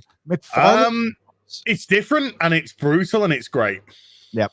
McFarlane covers on a couple of those early McFarlane work. Lady Grey Master for $5 says audience enhanced data driven analytic Disney trilogy day. Hashtag RIP Lucasfilm, RIP Marvel, hashtag Disney kills creativity. Thank you, Lady Grey Master. And so true. So true. Phoenix Tangent for $9.99 wanted to follow up on people's comments on the Wheel of Time series. The books, as written, heavily emphasize the stories of the women, so it seems that Amazon series is in line with the books.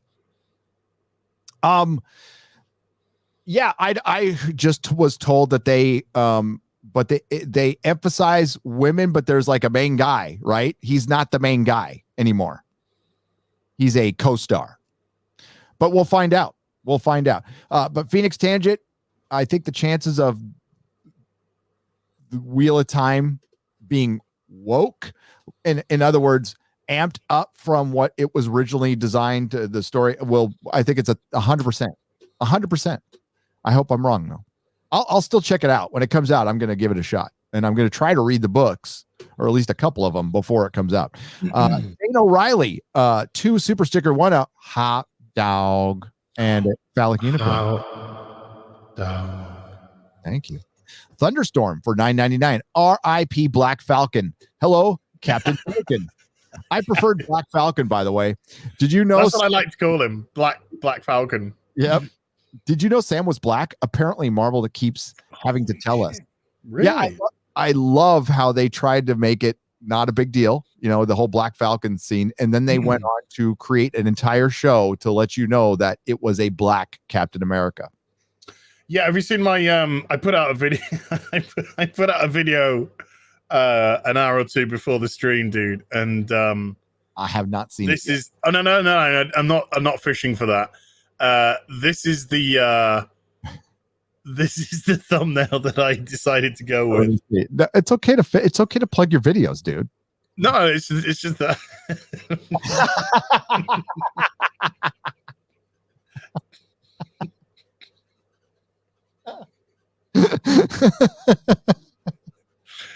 I thought that just encapsulated the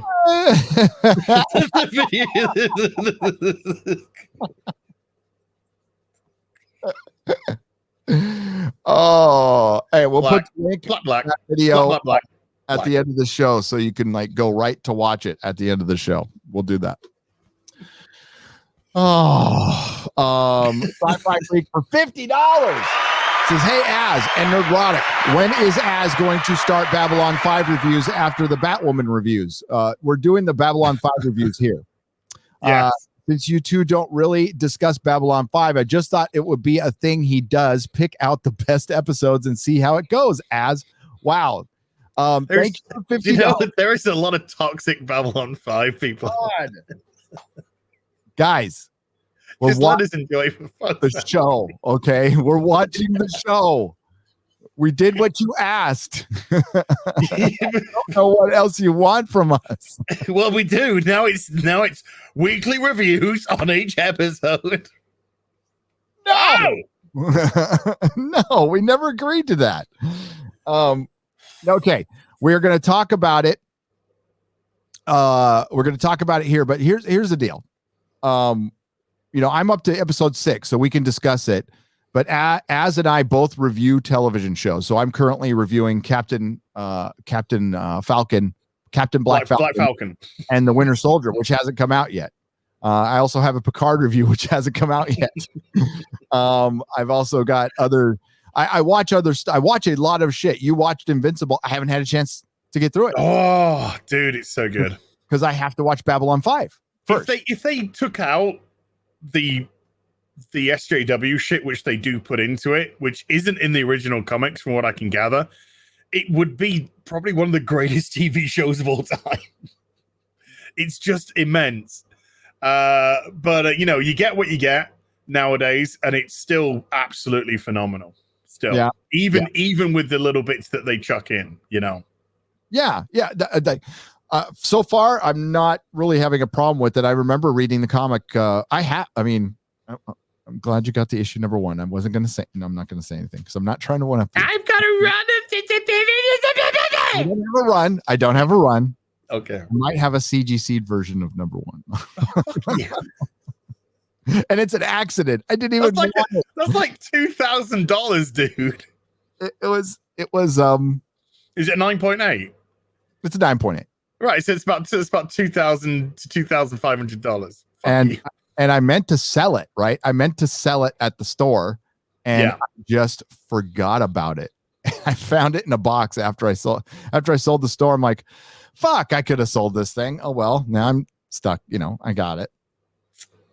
But I digress. So listen, I know you're passionate about Babylon 5, so let's set the expectations, right? Let's set the expectations. We'll set aside some time to talk about the show. 15 minutes during our live streams, which would equal a video. We could not do reviews for each episode on our channel because they would not do very well. It would certainly be fun. I would love to be able to do that. Fucking love it. But I would do other shows first. Like I would do Farscape first. I think Farscape's fucking awesome. But we can maybe, when we're done, we can maybe set aside an hour and a half where Az and I discuss the entire series, or when we're eventually done. And we could probably, that would have to be in lieu of a BBC though. We'd have to replace the BBC with the Babylon 5 episode and just discuss Babylon 5.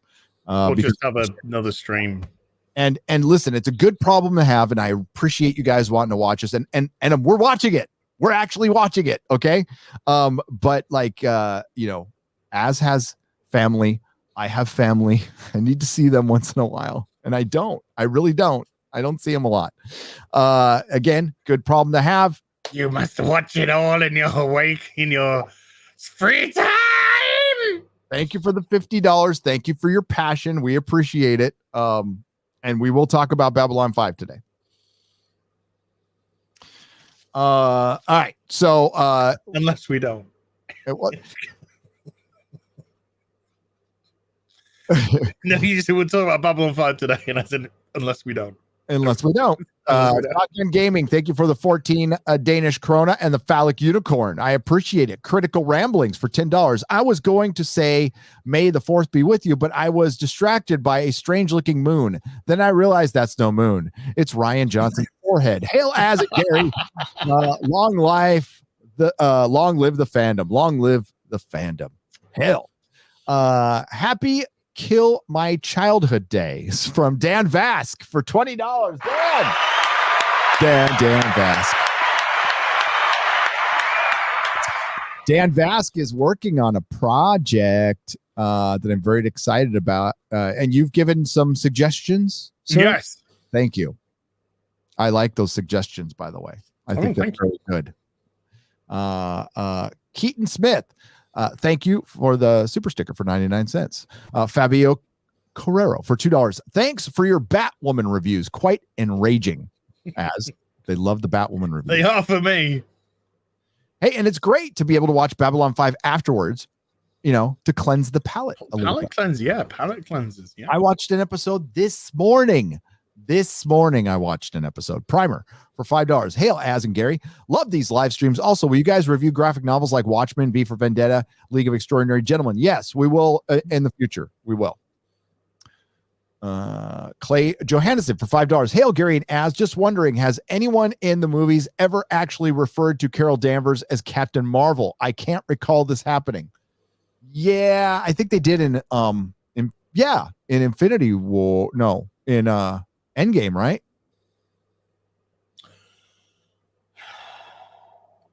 I don't know. I just remember Rocket Raccoon taking the piss out of a haircut. Yeah, I can't remember. They referred to her as Captain Marvel in WandaVision. That's all I can remember. She's not really Captain Marvel. Captain Marvel died, and we will discuss that in a little bit. Starfleet Capitalist for $5. Happy Gina Carano Day. Happy Gina Carano Day. Brendan Lucas for £10. After being told by Disney to lighten up and show a bit more skin on her YouTube channel, Brie Larson got her top billing taken away by a couple of tokens. Actually I can't feel bad for her, to be honest. Yes, let's talk about that for just a moment. As discuss the canceling of Captain Marvel off of her own movie. She has been demoted. Why do you think that is? What's the first thing that comes to your mind? I don't think Brie's a likable person, and I think she's put a lot of people off of her, and therefore if you are off of a certain person, why would you go spend money to watch them in the theater or on a streaming service?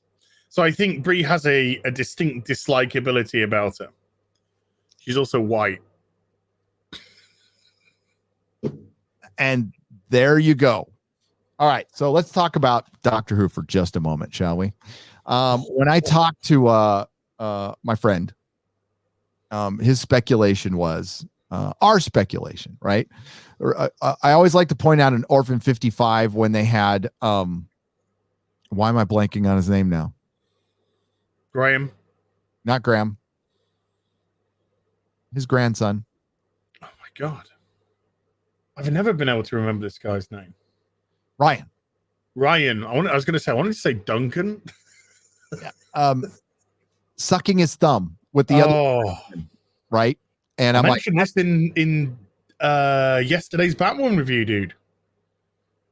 yeah, Because they have Batwoman and her girlfriend doing this together, like Pinky, like you're fucking in your 30s.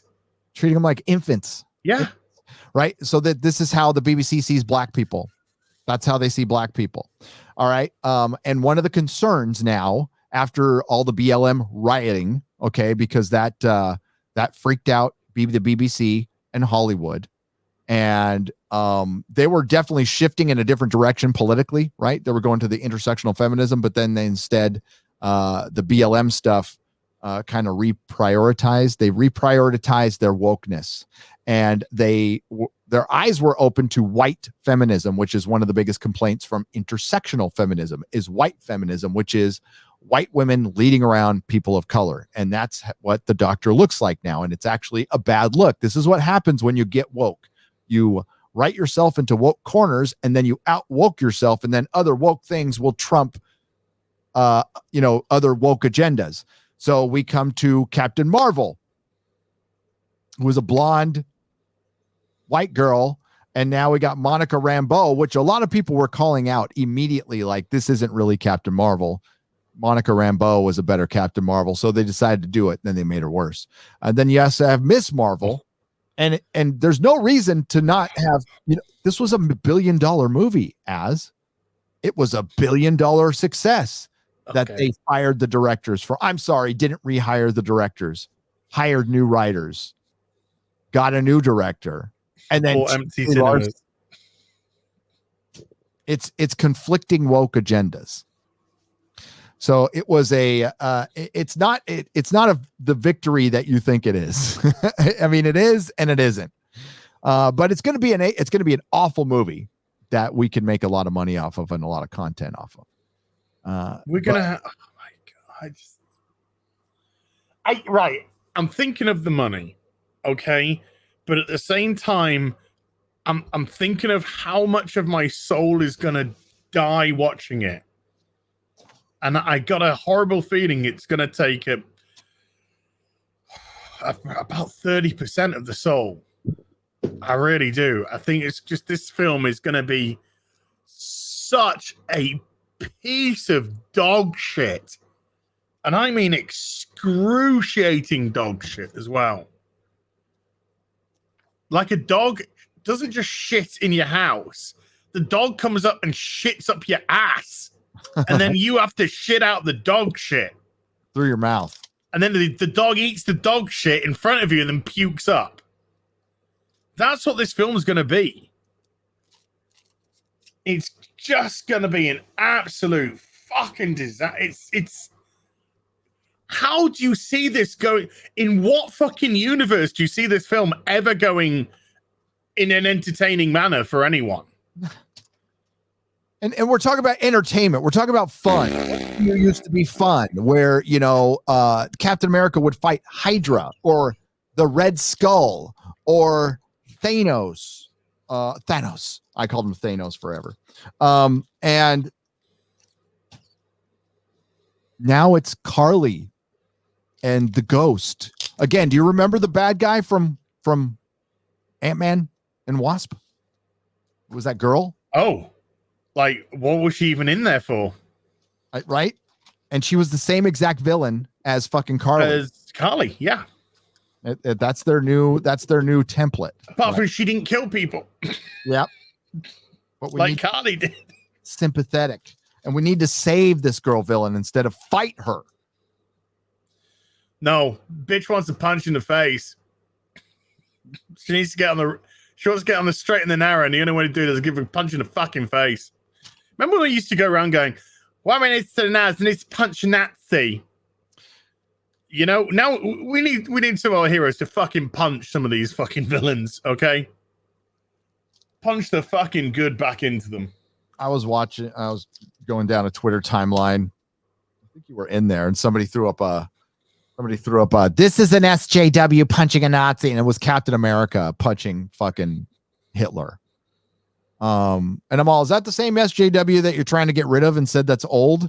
Didn't you say that's old hero and it's time for new heroes? Because you needed Black Falcon to take over.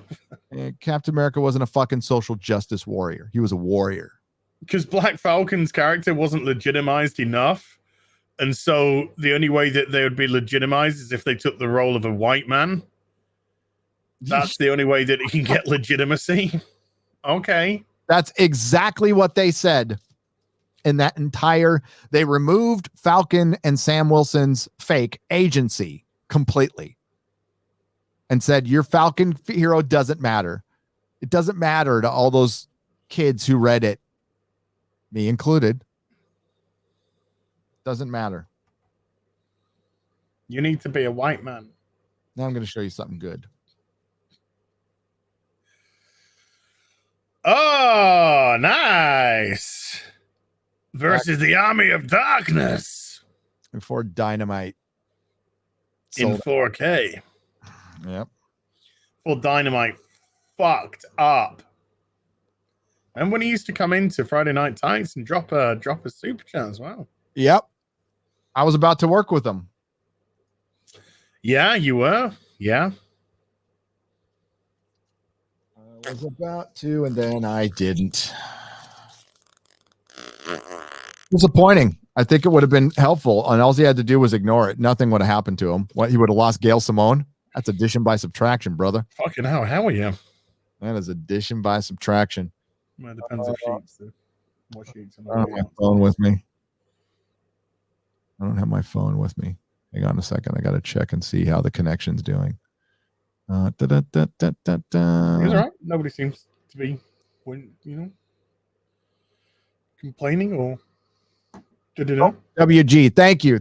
Yeah, because I'm sorry, I'm doing this the old-fashioned way through StreamYards. My apologies, folks. We are going to Wirecast very soon on Friday Night Tights. I pulled the trigger on that, which means pull the trigger. Wait.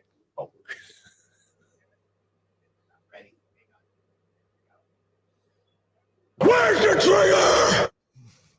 Where's the trigger? Where is it? You never give it to the station.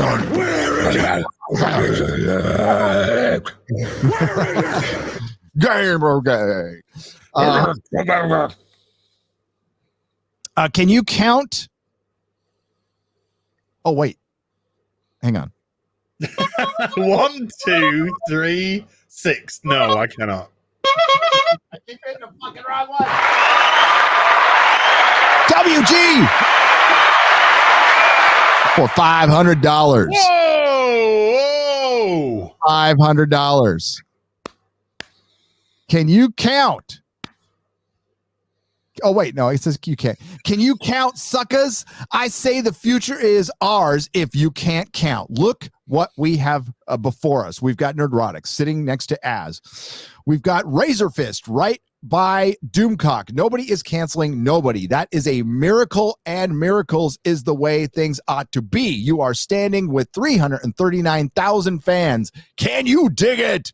Cyrus, before Disney shot him, 1979. Can you dig it? No, I meant to hit that one. Yes. Warriors come out to play. I need to put that in my sound thing. Can you dig it? Can you dig it?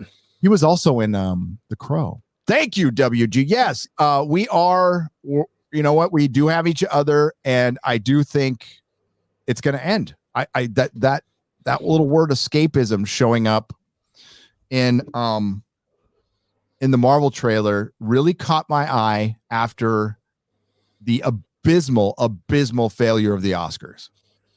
You and me, we have each other. You and I,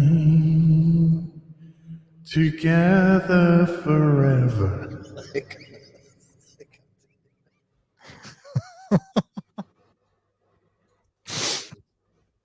I'm just gonna start laughing. I think So Ms. Marvel, She-Hulk. yeah, Ironheart, it's all coming, baby. no, what the latest award show failure was for the Oscars was a kick in the balls to Hollywood, because there was a lot of people saying we're fucking done. We're done with the woke. We're absolutely done. And they threw out the excuses, and they couldn't even believe their own fucking excuses. And they had to face the facts that it was too political. So it's not like Disney's going to come out and never fucking admit this shit, right? And they need to have massive failures. And I am confident these things will fail. I am confident Shang-Chi, it doesn't have to be woke at all, to be honest with you. It just looks boring, right? It just, and that's why they're really there's nothing bad per se, but it doesn't look it looks like I've seen this a million times before, and I've seen it better. If I wanted to see, and I'm going to refer back to what we discussed on Friday Night Tights, if I want to see some really good stunt work for some Asians, I want to watch Jackie Chan, who's actually doing it without trickery. He's actually doing it and busting his body in the process. Now, yes, of course, we don't want Jackie Chan to kill himself doing what he does. But it's him. It's him who's driving. He's his own driving force. And when in the trailer, like in that trailer that we just saw from Marvel, where he punches a guy and a guy falls down less than a meter in front of him, and I'm meant to be wowed by that. I've seen fucking Captain America smack Thanos with Mjolnir. And an Asian guy punches another Asian guy and he falls a meter away. Oh my God! Bring me the fucking popcorn! It's not. There's nothing to get excited about. I've seen it all before. No, and we have Mortal Kombat like doing well for at least its first week. Godzilla versus King Kong doing well, and it wasn't full of woke shit. There might have been a little bit, but it was mainly just monsters beating the shit out of each other. And yeah, we need to return just to pure escapism. And I think that's what will happen. These things don't turn on a dime. Trends take time. And this is a trend. And believe me, when Coca-Cola is saying be less white, I mean, that's where the trends go to Hollywood to die. And then when they get to Coke, they're really fucking dead. And it's going to take a while for it to work itself out of the system. God, I totally forgot about that, Gary. Yeah. Coca-Cola told their employees to be less white. What the fuck? Jessica Alba, fucking I'll drink her milk all over a fucking tip. Okay. What? Yeah. Captain Fantastic. Captain Fantastic. Everyone's a fucking captain. You become a captain, and you become a captain, and you become a captain, and you become a captain.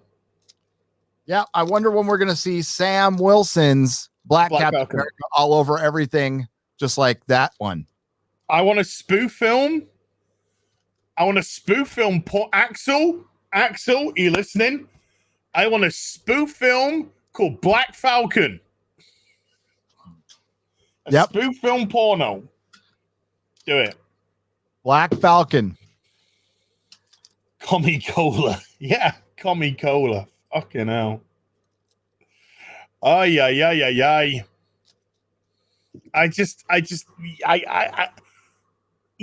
Look, I don't know how much worse it can get, because there's going to come a tipping point with corporations where they're going to go, hey, look, when Gillette turned around and went, hey, no, we're proud of losing $8 billion from our share price because we absolutely told our... I'm going to have to just say this, Gary, and I do not apologize for saying this. Our male audience to stop growing hair, because that's transphobic. Can we just leave it to the transies to do, please? Okay, that'd be very good of you. You're telling the fucking working man, the working fucking man who gets up at 5 o'clock in the fucking morning and goes out in the fucking freezing cold to do his fucking hard-ass job, and you want to fucking turn around as a company and be like, can you like stop being like masculine and stuff? You know, boys will be boys. It's not good enough. Just like, it's game over. The working man is gonna fucking take that razor and he's gonna stick it in some places that you probably didn't even think it would fit. Yep. Jesus Christ. And then they followed that one up with the trans one. It's just like, you are missing. There's the bullseye, right? There's the bullseye right here. And you're fucking shooting your arrow somewhere in Kuwait. That's how far off the mark you are with what your audience is. Yes. Remember when Gillette was just like, I'm a fucking rugged man. The best man. I'm a fucking rugged man. I got a big fucking face of hair. I'm just taking it off here. Oh, hold on. Some fucking hot bitches coming in the room to tell me how fucking fit I am. Darling, you're fucking gorgeous. I know I am. Now make me a fucking sandwich. That's fucking Gillette. That's the best a man can get. She makes good sandwiches, though. If you suck a golf ball up a 12-foot hose pipe as well. Yeah. But what you're doing is you're appealing to the vanity, the male fantasy, and that's what the whole aspect of advertising is about. You're appealing to the extreme elements of it. You know, with women, they had the man from Milk Tray. You know, women could be like, I want to wear some sweatpants. I don't want to look fucking fit tonight. I want to wear fucking baggy t-shirts and sweatpants, sit on the couch, watch my fucking shows, and stuff my face full of fucking chocolates. But that isn't an image which sells. You know, oi, like, you know, I know you want to be lazy tonight, darling. Have some fucking Milk Tray and put some fucking jeans on. No. You'd be like, you have just come in from a hard day's work, and you put on your silk nightie and slip between the sheets for a well-deserved rest. But what is this? It's midnight. Your window opens. The breeze filters in, and a dark, mysterious stranger enters. Who is he? Why is he here? He shouldn't be, but you don't mind. What he's leaving on the side by your bed? Why, it is a box of Milk Tray chocolates, or your favorites, especially the Turkish delights. You wake up and he's gone, but the chocolates are still there. Oh well, better tuck in. That's how you sell that fucking box of chocolates to a woman. Maybe he'll finger you with his penis. If he's Mr. Fantastic, yeah, you can do it. You know, and then and guys, you know, guys want a fucking bit of chocolate. What do? They say, hey, right, darling, take this fucking flake and fucking suck it like a dick. See, we used to have these. Okay, dude, I'm going to show you. I'm going to find a flake advert from the UK. All right. And we're going to play it on your stream. And if you get flagged, I don't give a fuck. Flake. I'm glad you don't give a fuck. Because it's not my. Here we go. Right. Okay. Yeah. These are the fucking UK ones. These are the UK ones. Let's just see this one. Yeah. Hold on. Let me just see. I want the perfect. Okay, that one's edited. And that's not. Is this the dirty cow? Okay. Oh, is this the one? Is this the one we all love? Yeah. Okay, this is the one. Right. So this is a chocolate called a flake bar, Cadbury's flake. I won't I don't know. Can we play the music? Do you want the music on? Well, like, is it copyright music? I don't think it's like it's made for the advert. It's not a song. I'll share it. We'll see. So this is it's all set up for you. This is how we used to sell fucking chocolate in the UK, man. Times they are a changing. I see. Okay, so. What do I call flake?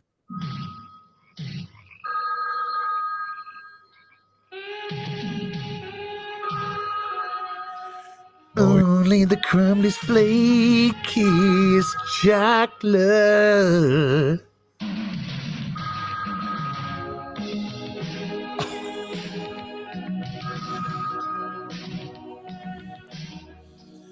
Don't pick up that phone. Stick that chocolate down your throat like a cock. I want some flake. I know. And there's lyrics to the song. There's lyrics to that song as well. That shit. And imagine today. Now it's going to be just some blue headline. Yep. Body positivity. Dying at 45 from diabetes. I want to see the chat. If the chats are just like, I could really do with a flake right now. Yep. Oh, they are. Oh, I'm itching for a flake. They are. And there were just like loads of those adverts with different women doing the whole thing. Like, remember when ads, like in the late 90s, ads, like people were practically fucking naked on ads. It was great. And videos, it was like, oh, listen, and we've always been, the British TV could have boobs, ladies and gentlemen. We could not. We can't to this very day. We had that fucking guy on Hill Street Blues or whatever, or was it Hill Street Blues or one of them? We got to see his butt. That was a big deal. Some big fat guy's butt, and we're like, oh, it's a big deal. It's like, no, I want to see a titty, some bobs. I want to see some titty. Gotta see bobs of a Ghana. So this is a comic book show, so I did run across one of my favorite crossovers of all time, George Perez. Somebody just said, I want to be a flake. Yes.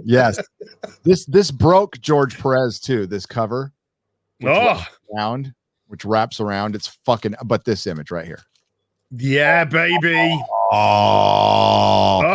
That's why you're a fucking comic book fan. I've got that as well, dude. Oh, fucking love that. I love how they Superman with the shield and Mjolnir. Your argument is now invalid. Yeah. Hey, and Jon Favreau. Everybody loves Jon Favreau, and I've been bitching about a comic book he hasn't finished. Here it is. Oh, Iron Man. Viva Las Vegas. Oh, hell yeah. Damn. Jon Favreau. And wait, there's the scroll variant, which you can get. This was during all clever. That's a clever variant. Yeah. And then like there's another one he did. Damn, that's just classic. That is number 2, and that was the last one we ever got. And it was supposed to be 204. 204. Never saw the other one again. This was Iron Man at his fucking peak. Like he had never ever sold this many comic books in the direct market. Now that's if you go back to the Bob Layton days when it was in when they were being sold in 7-Elevens, these comics were selling in the millions. Yeah, that's right, ladies and gentlemen. Comics used to sell in the millions regularly.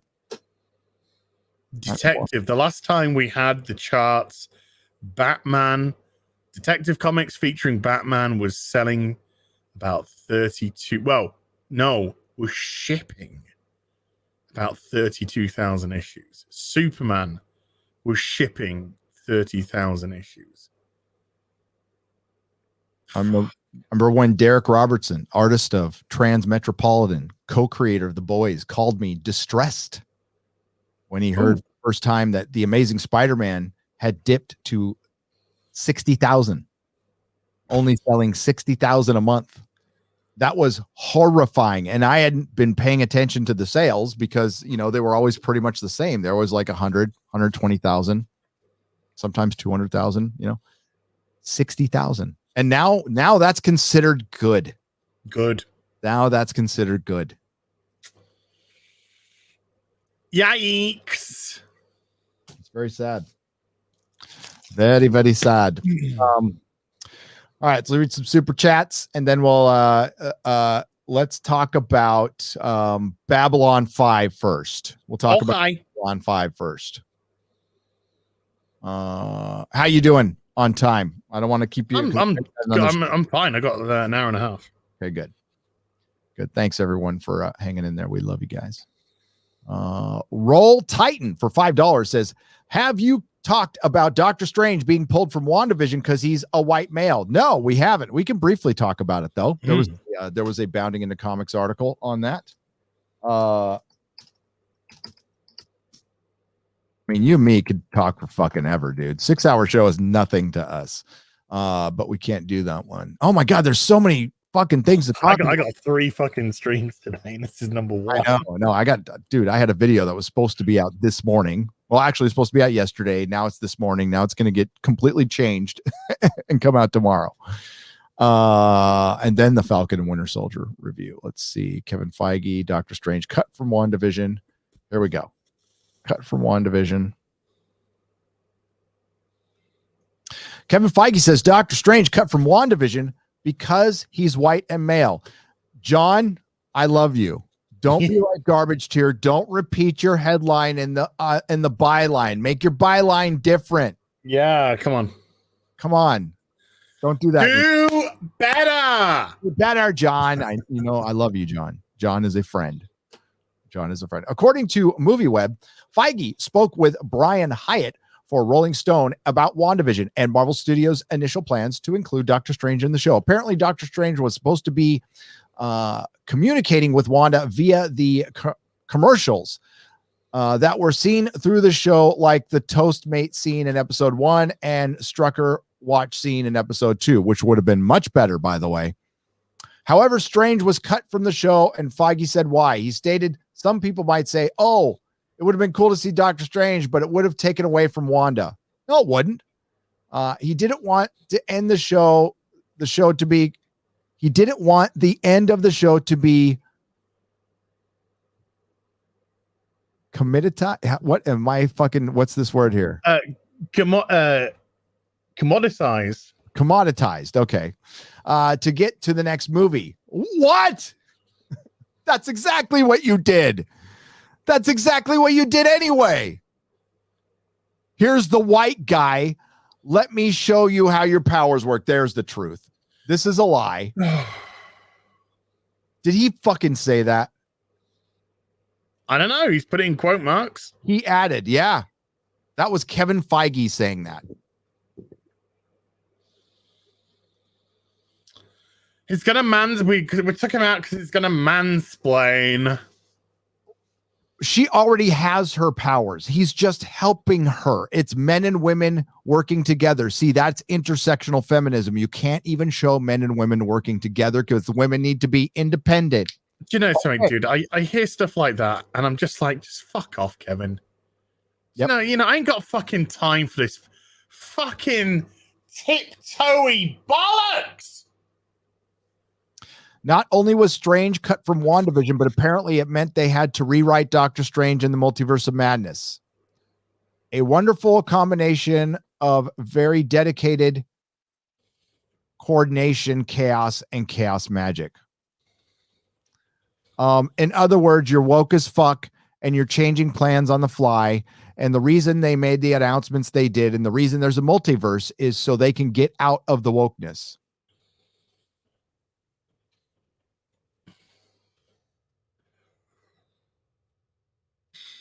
Do you know what I want to get out of this shit? Phase fucking 4 of Marvel. Yeah. That's what I want to get out of. Making me look at my wallet and decide to keep that money that's in there and save it for something else. Yeah. This is it's kind of like, oh, Disney, I've got. Doesn't matter. I'll just keep hold of it. I love your fake UK money. It does. It looks like fucking Monopoly money now, dude. It's like Australian money. It just looks so fucking. Yeah, It's got fucking plastic. It's all plasticky. It's like this plastic stuff, and then you got like the fucking holes in it over here, and yeah. there's like all these different gazillion checks that it's real money. I love how you guys never like fully embrace the euro. Oh, we weren't having that. You're like, No. the pound, bitches. Like this Yeah. thing stronger than the We'll dollar. join the EU, but we're not having your fucking shitty money. None of your shitty money. So yeah, there's Now we're not part of the EU, so no matter. Marvel is making society look at itself. Oh, I'm gonna rip off. the fucking shreds in a video. Oh fuck! I am so glad I waited. In the comics, didn't Rogue kill Captain Marvel? Achior for $5. Yes. No. Rogue didn't kill Captain Marvel. Rogue put Miss Marvel into like a coma. Which is interesting because Miss Marvel is going to put everyone into a coma. Oh God, I can't. I got a pile of comics. I'll wait.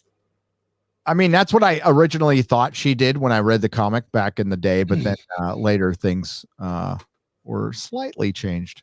But yeah, it was Miss Marvel, not Captain Marvel. Captain Marvel died of cancer. $5 Australian. You really are a pair of reprobates. Oh, and I'd put either or both of you up for accommodation, etc. if you visit Westralia. Where's Westralia? Western Australia. Western Australia. Definitely. And I am proud to be a reprobate. That's Perth. Perth is Western Australia. Perth. Reprobate who masturbates. Hail guys, hail chat. As I am working on a present for you.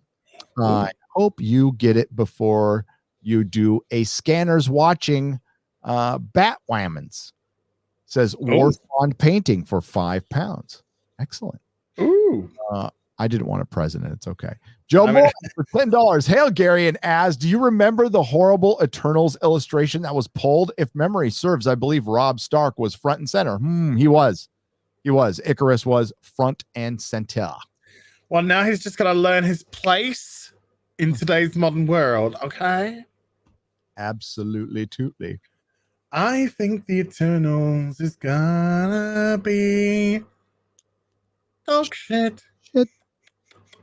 Absolute shit. Absolute shit. We got on the donation side, Bobby L. Hail. After watching The Falcon and the Winter Soldier, I learned one thing. The writers know nothing of what Captain America means. They even said Carly is a hero. It's an hour of being black. It's an hour of being black is hard, and even they okay, he messed up. I'm going to try to fix your sentence, buddy. They even said Carly is a hero. It's an hour of being black. And if it's hard, and they even bring up George Floyd, because that's escapism. Yes, they believe that's escapism. No, they're just using that word because they know people are tired of the fucking woke. Yes. They can't change anything about it. So they're going to go, it's escapism now. The gaslighting us. Jester Roanoke for $1. People's response on Twitter, or the very fact that they respond at all on Twitter to Misfits saying the wokiest would keep punk from happening, tells you all you need to know about how true punk, how true punks they are. Jester of Roanoke, yes, just to remind everyone that Glenn Danzig did an interview, and he said the PC out there, all the woke bullshit, with all the woke bullshit and cancel culture, punk could never happen. And he's right. And then the response to that was a bunch of fucking idiots on Twitter. I almost used another word that I didn't want to use. A bunch of fucking idiots on Twitter decided to preach and lecture Glenn Danzig on the origins of punk rock, including one guy throwing up a Dead Kennedy thing saying, punk rock has always been anti-hate. You fucking ignorant fool. Punk rock is made from hate. It's heat and hate and anger and the rejection of the hippie movement, the rejection of fashion, the rejection of stadium rock, of glamour. And you know what it turned into? A fashion itself. That's exactly what it turned into. Punk rock is hypocrisy. Punk rock is everything and nothing. Punk rock is just anger. It was never created from one thing. It was multiple things coming together. It was garage bands. Yes, there were capitalist punks, communist punks, socialist punks, anarchist punks, nihilist punks, all kinds of different punks, because there was all kinds of different bands. But you can't say it was one thing, and you cannot say it was fucking anti-hate. And back in the 80s, when I walked out of a fucking Dead Kennedy show at Wabash Hall right down here, I got my ass beat by skinheads, Nazi skinheads. Yes, they used to exist. They don't exist anymore in any real numbers outside of a prison. But you know who does exist? Antifa. Antifa. And they are a danger. They are the real danger. And no, they're not punk rock. They're all a bunch of fucking pathetic fools. But seeing people lecture Glenn Danzig was fucking awesome. It was great. Just watching those idiots. I mean, like, you do know who you're talking to, right? Glenn motherfucking Danzig. Gary, you ruined the mystery by revealing what Maris looks like. Hashtag dated Frasier joke. Oh, I know what you're talking about too. Morality 124. Yes, I put a picture of my dog up on Twitter. The mashup for $10. Hello, I'm a small entertainment YouTube channel trying to grow. Any recommendations? And he's got a link in there. Recommendations. Put out work hard,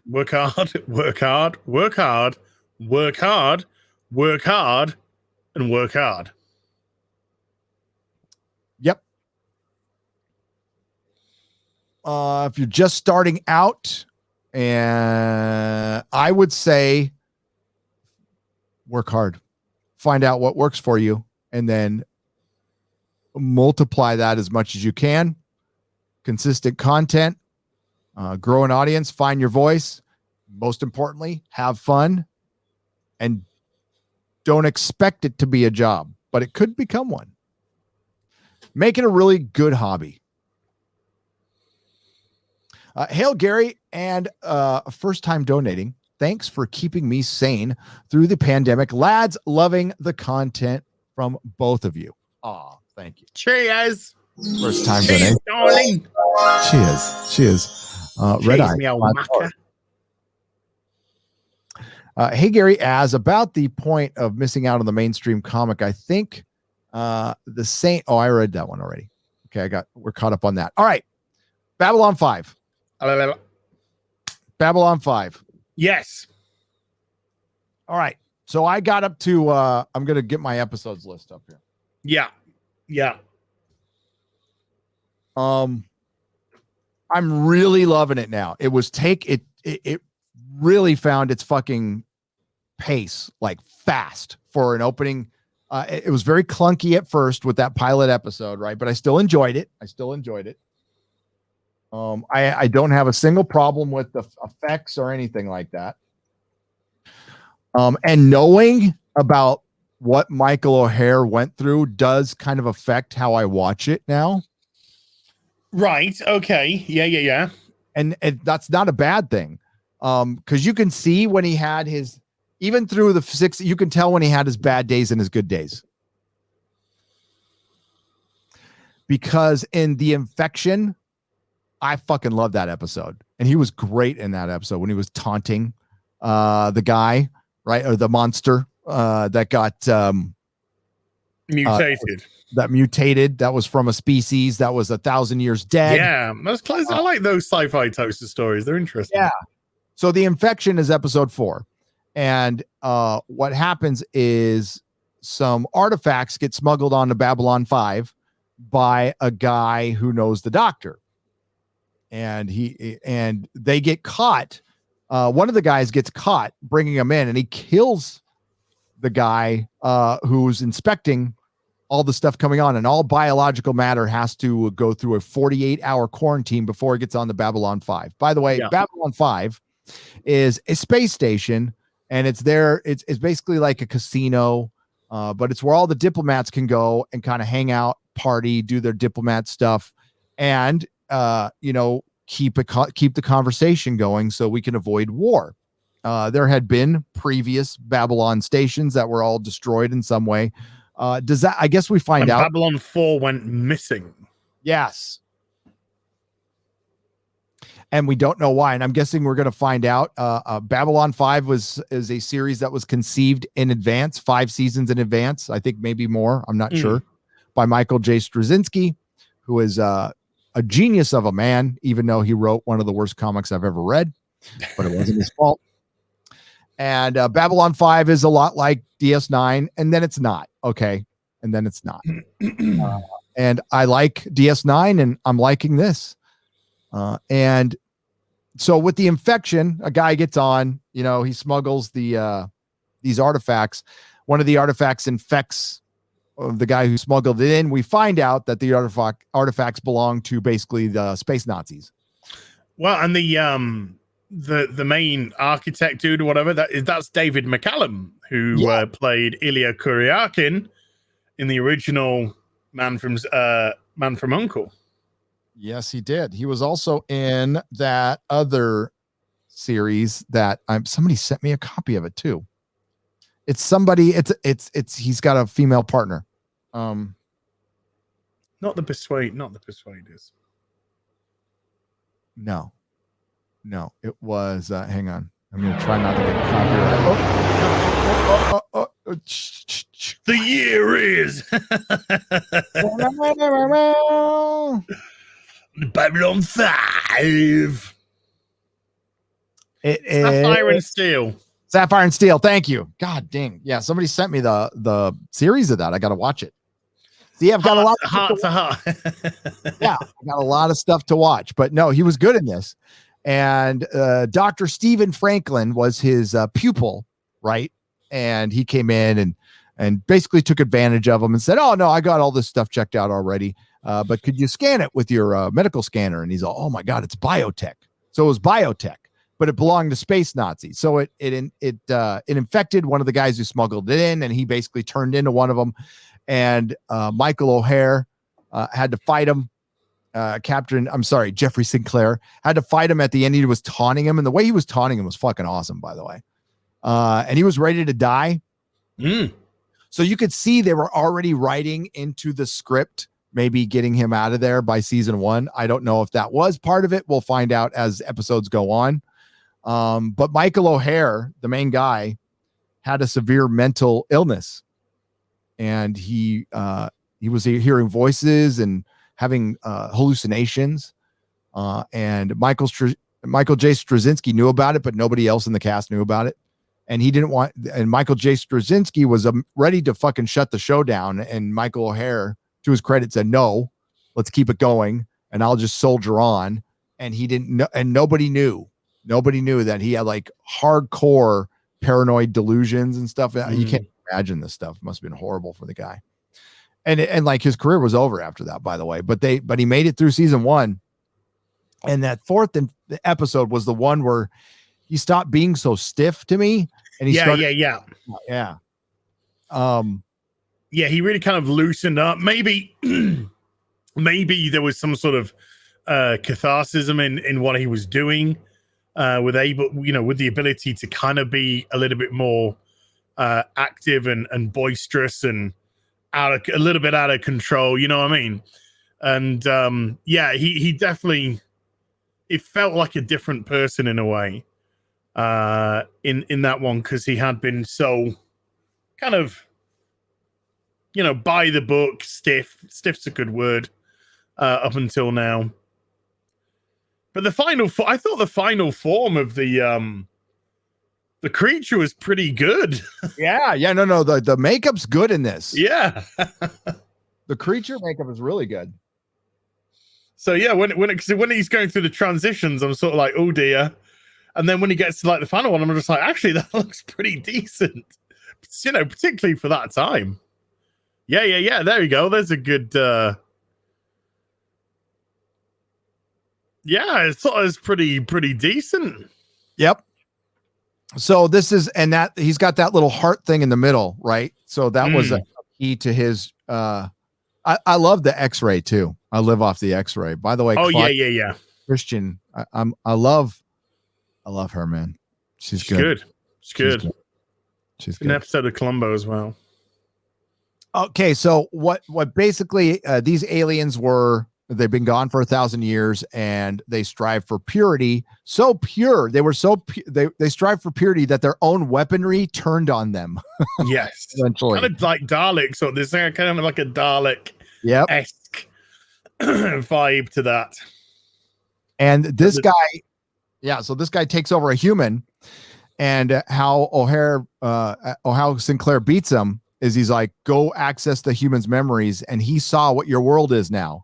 And it's perfectly cleansed.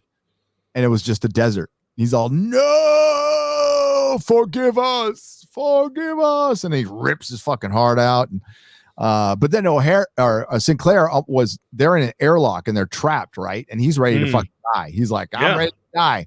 And he's done this a couple of times already.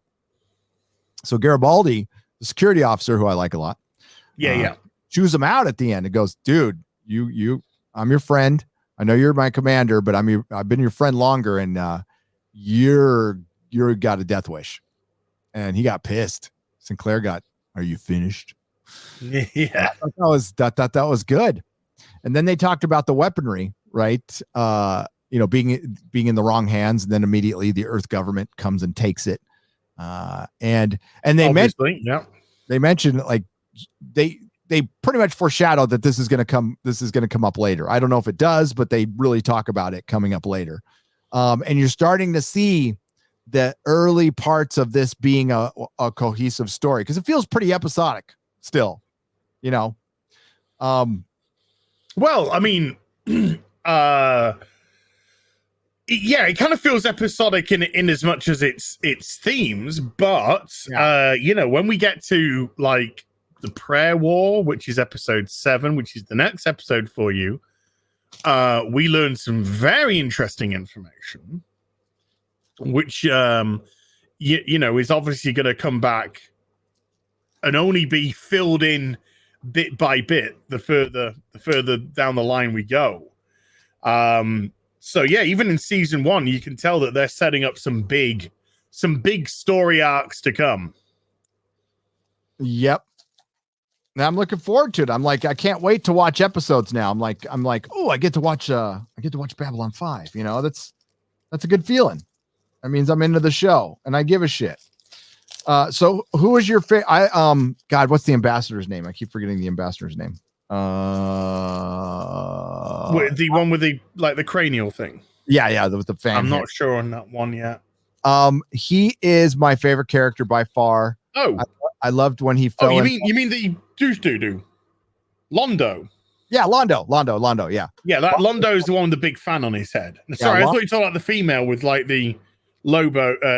Whatever the cyborg. Cool. I like Londo. Londo, yeah.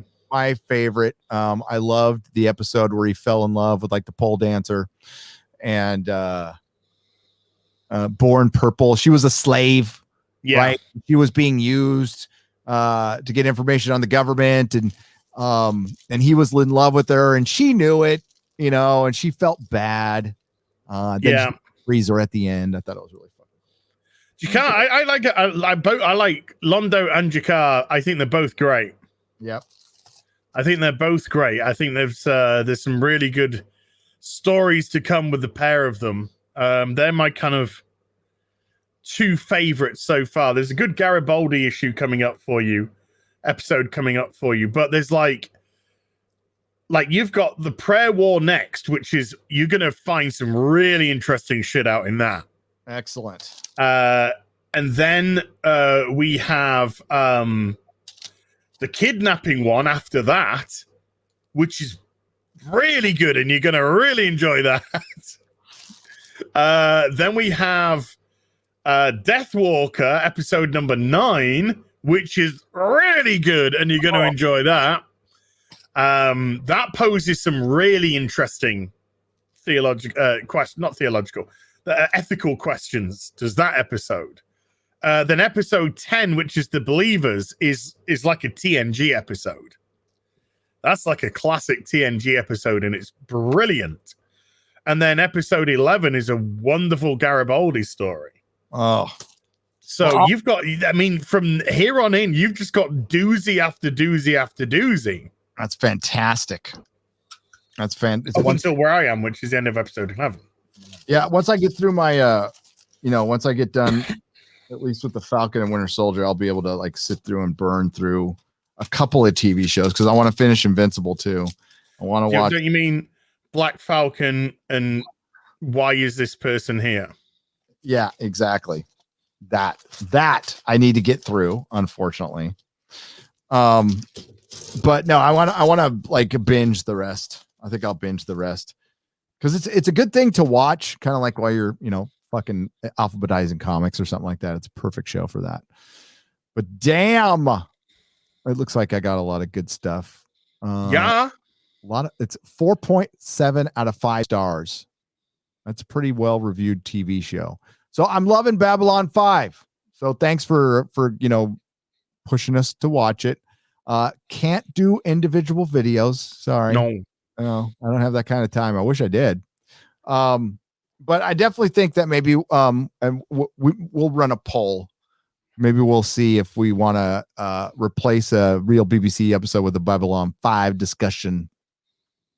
I think it's a possibility. Or maybe not. We'll see. We'll see.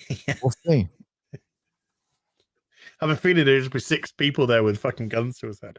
Yeah, but there'll be the 6 people watching. Now start talking.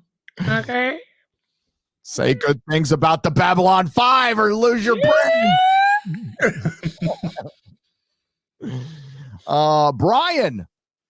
Brian, you're from another day. Sorry.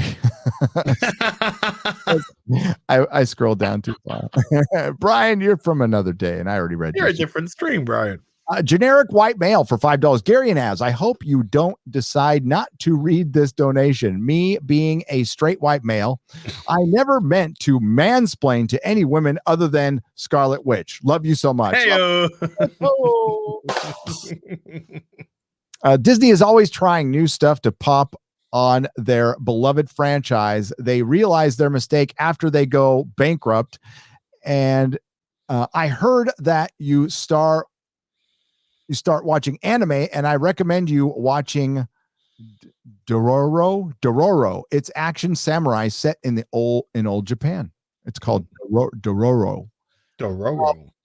I don't know if I'm gonna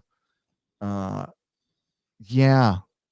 You know what? I take my life a day at a time.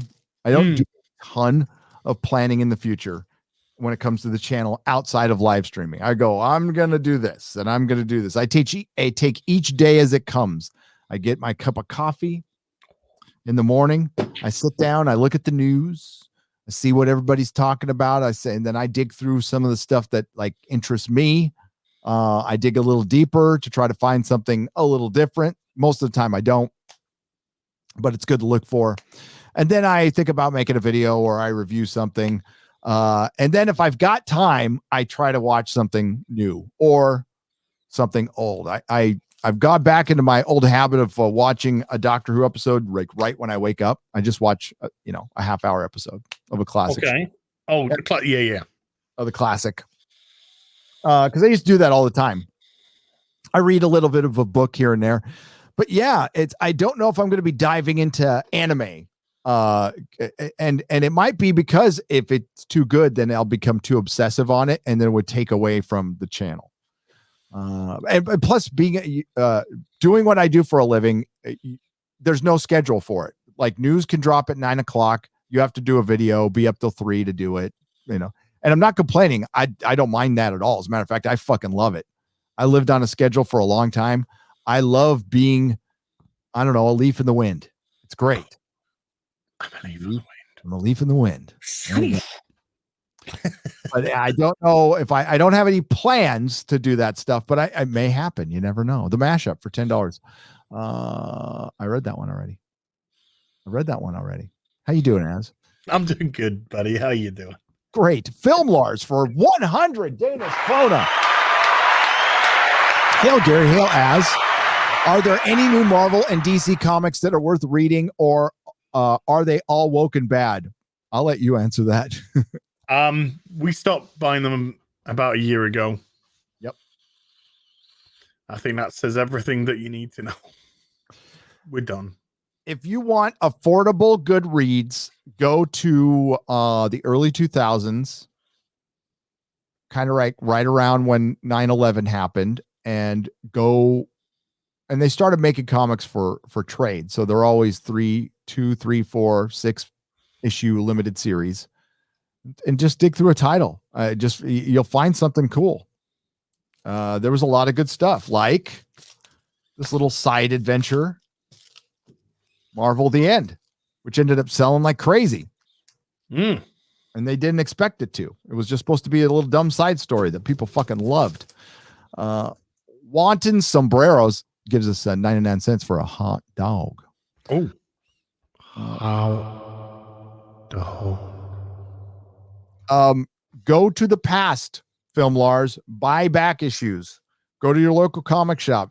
Dig through that dollar bin or Krona bin. Your Krona bin, whatever it is. Damn it! I want to be entertained, and I'm tired of woke messaging. I'm black, and I don't need to be reminded. Let's go back to great stories in comics. David Little for $4.99. Thank you so much. I think you'll find that you do have to be reminded because you're special. Okay, you're special. Okay. And some white fucking Karen is gonna pat you on the head, tell you how special you are. She's gonna start talking for you. Do you know how repressed this guy is? Actually, I'm all right. No, you're not. No, you're not. Do you know how... That's how it's happening at the minute. Oh! Did you see the Melissa Milano thing? Oh, yeah. She got destroyed in 4K. Destroyed. Melissa Milano is nuts. She's actually nuts. Yeah, she's crazy. She's a crazy adult pretender. She's been so long in that fucking world. She is fucking batshit. And she got destroyed. That was beautiful. I played it on Sunday. Oh, good. Good. From your tweet, actually. Oh. Hang on. I gotta get to the beginning on this one. Man, that's a lot. Okay, here we go. I did Happy Gina Carano Day. Thank you again, Bill Bonius Bag of Donuts for the $5. Hey, I got engaged over the weekend and listened to Friday Night Tight. All right. Yes. Help me stay calm the day of. So here's $5 to thank you for the before this wedding bankrupts me. Yeah. And it will. Congratulations, dude. Well done. Congrats. As the international music star should be first for $2, says Eric K. There you go. I can't argue with that. My own fucking mod. Jesus. Top billing. Crazy cat guy for $1.49. I'm gonna have to talk about to Eric. Crazy cat guy for $1.49 gives a hot dog and an ice cream. Cream. Thank you very much. How dog. Climber for $5 says seeing the word Bendis on a comic is like seeing the word EA on a video game. Hail the real BBC. Ooh. Ouch. Hail guys, my only experience with Bendis was an awful Halo comic that teased MC on all covers, but was barely in it in favor for a nothing character. Yeah. Bendis used to be okay. He's not anymore. Long way from it. Roger H, thank you for the thumbs up. $1.99 for 14 Danish krona from Chi the Floppy, a hot dog. How down. Dark Claw for $4.99. Don't know if you mentioned this. Comic artist JP Leon lost his battle to cancer last week. And yes, Tommy Lee has a GoFundMe to help his family. Yeah. 49 was he? 40 fucking 9. Sucks. Fuck cancer. Yep. Fuck cancer. And that's JP Leon, and his family started a GoFundMe, I believe. Batman Superman for £2. BBC should be disbanded and become pay-per-view. Yes. I think just disbanded is fine. Brown Gaijin for $2. So as and drinker would be as drinker. There you go. Just another red shirt for $5. Hail Gary and Az, what are the chances we could get Eagle Moss to do a model for the Prisoner's Lotus 7? Oh, probably pretty good if you petition them. I mean, it's about licensing as well. I mean, there is the Kickstarter at the moment with the Prisoner toys, licensed Prisoner toys, kind of like really for the first time, which is great. There's going to be a need for. You can actually get a Lotus 7 at the moment. You can actually get a Prisoner Lotus 7, kind of like corgi dinky toy. They do exist, you know. They do. But yeah, I mean, they did a fucking Star Trek Discovery ship. Right. Ooh, Picard. First Contact Picard goes up for pre-order tomorrow at, it's going to be 9 a.m. for you. Oh my. Tajia 527 for $5. Gary, when you open your new store, can I get my crowdfunded books from you somehow? I miss going to a comic book store again. As moved to Texas. Okay. Yeah, move to fucking Texas. You can just stay on my land. I thought you were gonna say lap. Stay on my lap. No. Just stay on my lap. Okay. Tell me what you want for Christmas. Albatross for $5. They drug his name through the mud right before he passed away. Now they're trying to sell this cutesy sentimental junk. Shake my head, says Albatross for $5. Yes. Oh, yes. They shut all over fucking Stan Lee. They were shitting on him before he'd fucking died. They were saying, "Oh, that guy's last couple of years, it does. It breaks my heart. Breaks my fucking heart the way that company was." And as soon as he fucking died, those fucking cunts were straight on Twitter with their nasty. He was a fucking disgusting man. Anyway, he's just a fucking sexist and he's a bigot and a homophobe, saying, "Oh, I don't want Spider-Man to be fucking gay." Yes, because Spider-Man ain't fucking gay. So why would he be a different fucking orientation, you dipshit? Written into the contract. It's written into the contract. That's why they're trying to get around it with bisexual. Yep. You're still gay if you're bisexual. You're still taking cock if you like, if you're a man. Yep. Okay. Bisexual means you just can't make your mind up. I mean, that's fine if you are, but just you do you. But yeah, there were some rancid people when he had some rancid people around him in his life at that time. I was actually kind of hoping that Kevin Smith would take him in. Yeah. At least Kevin Smith would have looked after him for all Kevin Smith's this is going to go in my video, but for all the pontificating and they're doing right now, they sat back and watched this man get abused by his family members, by his friends, and did fucking nothing for him. Didn't lift a finger. They also didn't lift a finger for Len Wein, who died almost broke. If it wasn't for people like Hugh Jackman and stuff. There's a lot of comic book creators that die fucking broke that they don't give a shit about. So invoking Stan Lee for this guy, fuck you. Fuck you. Didn't Stan Lee's daughter come out after he died and expose Disney for treating him like crap? They treated him like a senile old man. Yeah. And his daughter treated him like shit too. Yeah, she treated him like shit as well. So. Yeah, she's not a good person. Lord Trinan for $10. Superhero stories were designed to be about beautiful women and handsome men fighting epic battles. If you want realism, go elsewhere. Bring back the beauty and tight, revealing outfits. Absolutely. Bring back the idealism, the aspiration, the escapism. Escapism. All right. Let's talk about. You got a fitty. I got a fitty. Hang on. And then let's talk about the death of Captain Marvel. The death of Captain Marvel. And unfortunately, the good one, not the bad one. Yeah. The one who should have stayed alive. Bones 8 for $50. Hail Nerdrotic and as always, entertaining. Did not want to believe I was done with the MCU until they cut out. I didn't want to believe I was done with the MCU until they cut out Doctor Strange for reasons they did. Yeah, that was a stupid thing to say publicly. That was a fucking straight up, like, Kevin Feige is lost. He is now completely sold out to Moloch. Probably did a mock, sacrifice at Bohemian Grove up here in Northern California. Sacrifice some kids. He's starting to look all that weird Hollywood thin, he's getting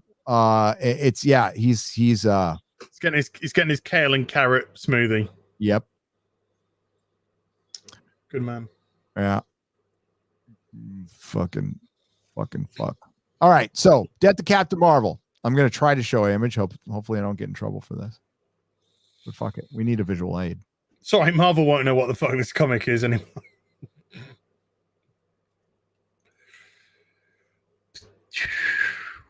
Yeah. So this is a Marvel graphic novel, #1. And it, compared to, Dark Knight Returns and Kingdom Come and just a lot of other shit. It's a classic because of what it did. It killed a major character and for permanently, and they kept him dead. And now they did bring him back a little bit in Civil War, but it was they didn't officially bring him back, right? And this is Mar-Vell of the Kree, and he was a Kree warrior who came to Earth to scout out for future conquering, and then he decided that as imperfect as this world was, he fell in love with it. He also had his commander was going for his girl, his best girl. And no, conspired against him. But then he eventually he left the Kree and stayed on Earth, became a superhero, worked with the Avengers. Eventually he turned into kind of like a Thor situation with Rick Jones, a classic old Marvel teenage character who was connected to every superhero back in the day. He was connected to Hulk and Captain America. So what we start out is basically it's a memoir of Mar-Vell's life, and he's recording it on a cassette tape, which is my favorite thing. He holds up that cassette. It's just like, yeah, baby. Yeah, it's so good. But what you do is you get like a review of his life. Here, let me pull up some pages here. He's going through his origin story, isn't he? Really? Yeah. He just goes over all his entire story. Right. And we don't need to go over where's pages on this. And you're right. Comixology does suck. Yeah. Fuck. I could not buy this thing to fucking read on my iPad. Why not? It wouldn't fucking show a price on Comixology or anything. Even I was going fucking insane. I had to come to my PC to fucking buy it. So it's just, I was just so fucking giving up on Comixology today. It's like, I rarely use it. I'll use it for this. At least when I went to the DC one, you just pick the comic you want, you buy it. On Comixology, just like, do you want to log in as a login, or do you want to log in as your Amazon? Because this is an Amazon company, and then you pick your login, and then it just like pick the comic. So I put the comic that I wanted, and it was just like, do you want to see a preview? And it's just like, there's 3 pages, right? No, I want to buy it. Where's the buy it? Nowhere, fucking nowhere.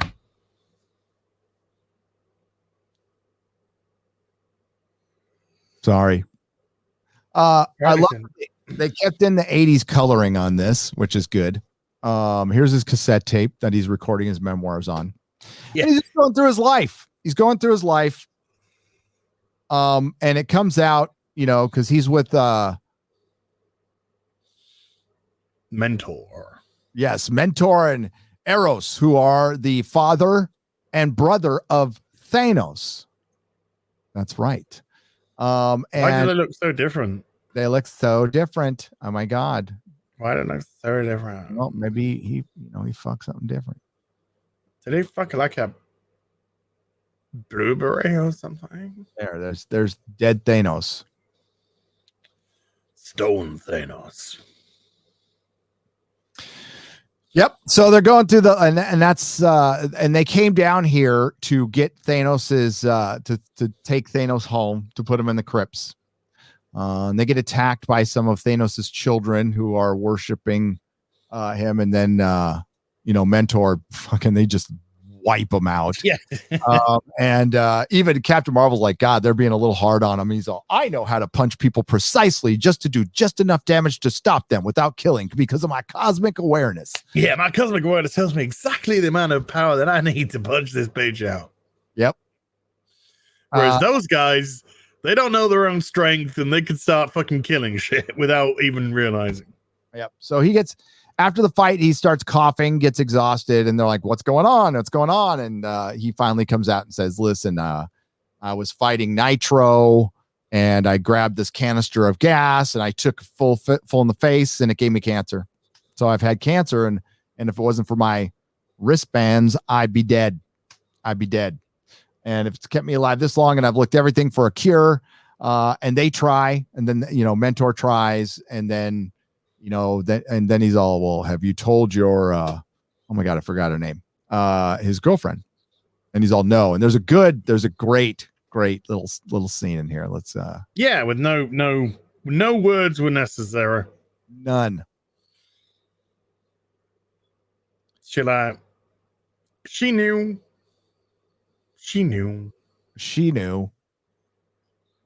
But as all women do.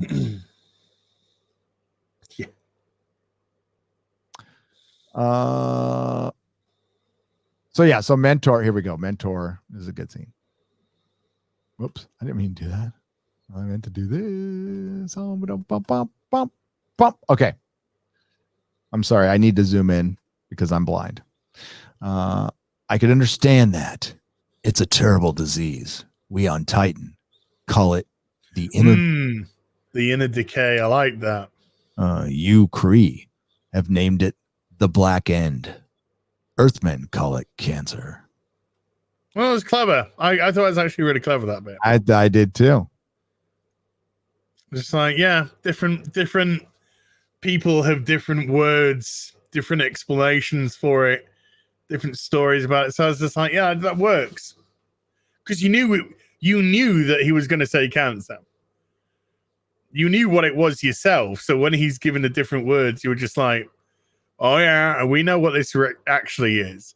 But then he says, you humans call it cancer. I was like, oh no, they actually went there. They actually went there and did the big C. They did. I'm learning to live with it. Does Elysius know? No answer. No answer. So he goes to tell his girl, who's got, sitting kind of like a dude, it's kind of. Yeah, it's not, I don't know. It's like that. It's a hell of a chill position. Could the fates be so cruel as to end their love in such a way? I pray not. Below in the royal gardens.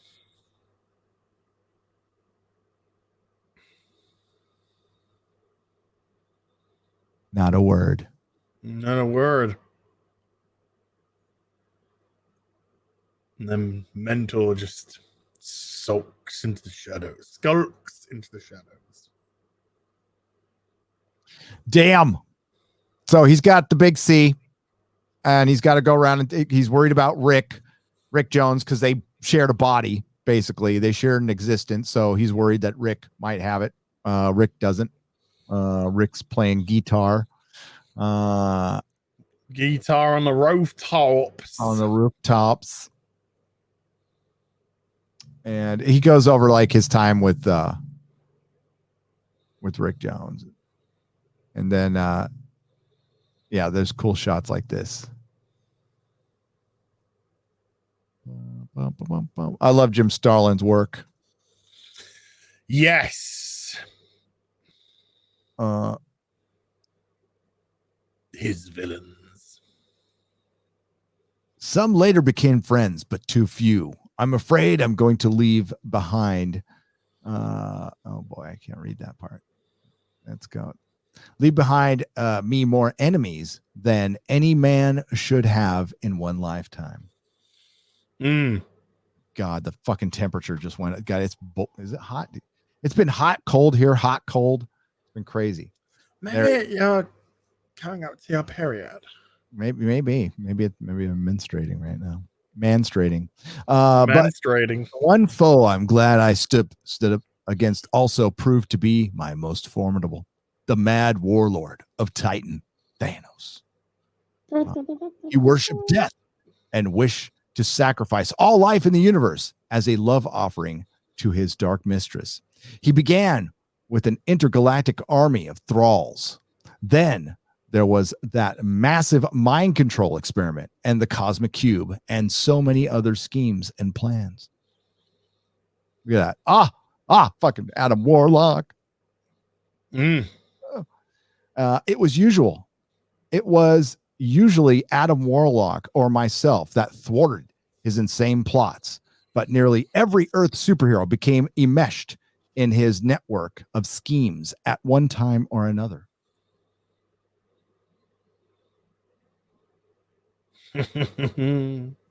So basically it's him going over his life. He goes and sees, I got to stop sharing this if I get mad. And